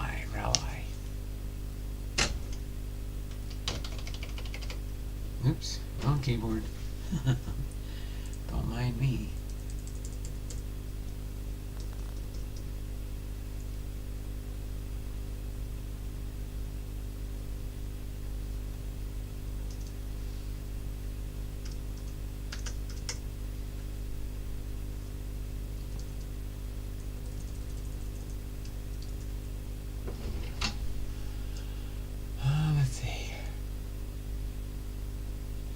There he is. Hold on a second. Oh, Biz. That's his nickname. I should have just typed in Biz Mackey. Okay, yeah, our biography is short tomorrow. So I'll probably put it in the title, and then maybe Jason will show up tomorrow. Maybe Jason will show up tomorrow if I do it. So I'm going to open up his package tomorrow for our Thursday stream, okay? Because I've been gone for quite some time now. I'm going to finish things up here and get ready to finish for today. But we got to do the 2-minute warning. So let me set this off to the side. I will figure out where to put these, Mickey, to keep them safe in a bag or something. So that was awesome. These will be going to my Seattle Mariners. These will go to my Chrome updates, Topps Chrome update set. Trying to complete the base set primarily. I don't know if I'll get enough of the curvy, what do they call those? Yellow Pink Wave Parallel cards. I like that. Pink Wave Parallel. Let me put this right up here for now for my closing. Put these over here. Put this guy over here. Put my Julio down here. And my other Julio down here. So we'll put that for our closing shot. Hopefully, sometimes YouTube does that when I end the stream, if it's been up there long enough. So I will do that for now. It's already Thursday. No, tomorrow's Thursday. I know it's Thursday there in Japan, yes. But it's only Wednesday here. So tomorrow, Thursday, your Friday. That is interesting there, Titus. Appreciate that. All right, so thank you. Let me put it in the chat here. Let me put it in the chat. Start the 2-minute warning.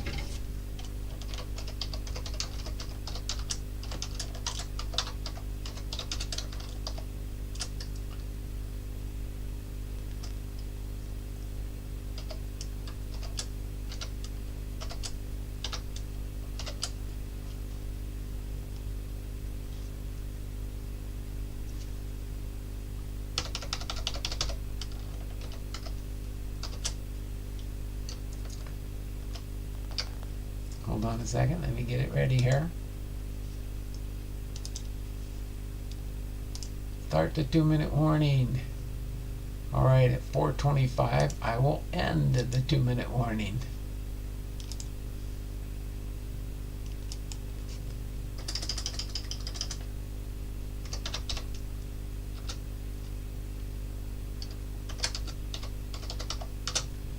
Okay, so let me get our sheet out here. Let me log everybody in, then we'll get ready to close up shop for today. 2.5 hours into the stream. It was fun. I had to make up for the time I wasn't live. So let's see, who do we got here? Bernie, have a great evening, Donald, and everybody. Another great stream, Donald, as always. Sensei Domino here.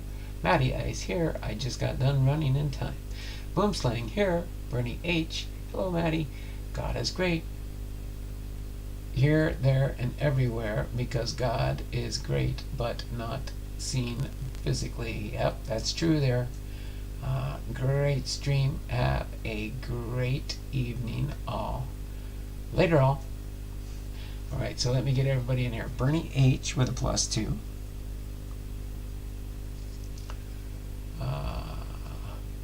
Sensei Domino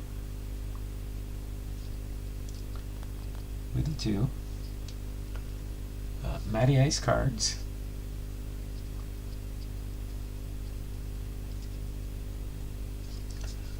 Alright, then we got Boomslang, God is great. Boomslang with a 2+. God is great with a 2+. Bernie, God is great. Sensei Domino, God is great. Matty Ice. Matty Ice with a +2. Yep, done running just in time, Matty. Get your +2. You had your trivia earlier. Alright, so get up here and end it. Boom. Alright, so I think I got everybody that was here earlier and stuff, but we've got Bernie H, we've got Boomslang, we've got Chuck Dupree, we've got Cops, we've got Dragon Fan Tim, we've got Dragon Fan Tim, hold on. God is great, Matty Ice Cards, and Sensei Domino. Speak now or forever hold your peace if you were here at the end and I did not call out your name or channel. Give you a second there. We will be doing again James Raleigh Mackey, nicknamed Biz Mackey. He was with the Negro Leagues from 1920 to 1947, 27 years in the Negro Leagues. So we'll be doing his Hall of Fame biography tomorrow, along with probably a blaster box war, unless something else comes in the mail. We'll probably do a 2023 Top Stadium Club blaster box war. I'll do 2 blaster boxes and we'll see which one has the best cards. How's that sound? We'll do that, and then I believe that's it. So I've got everybody. I already ended that. I already went through the list. Nobody got me at the tail end here. So I'm going to go ahead and get ready to close up shop here. We will add these entries. I don't think we'll be close enough to the 3rd tier yet, but it might be close. Okay? Oh, I do got to get Lawkins. I'll put his entries in for tomorrow, so that might get us close to 3 prizes on the wheel for February. Remember, we have 29 days in the month. This is a leap year, so we get an extra day this month. But let me see. February 29th is on a Thursday, and that will be leap day. That will be the last day of the month. So we've got how many streaming days left? We've got 1, 2, 3, 4, 5, 6, 7, 8, 9, 10, 11, 12, 13 streaming days left to get as many prizes as we can on the wheel. So other than that, you all take care. This has been fun today, finally getting back online with you guys, and we will see you all tomorrow. Okay, let me move my Julio back up here and my wave back up here. Alright, and then I've got everybody logged in. I'll tally everything up, put you on the wheel of names, and we'll give you an update tomorrow on where we stand. So you all take care. This has been Don Blumdahl, Hall of Fame veteran, sports cards and more, with our Hall of Fame biography episode 186, Connie Mack, plus our trivia ×5. We're all caught up on the trivia, and the 2022 Topps Chrome Update Hanger Box. I got 2. Oh no, that's right. This was not a rookie card. 1 Julio Rodriguez rookie card that I believe I do not have in my set. This Julio is from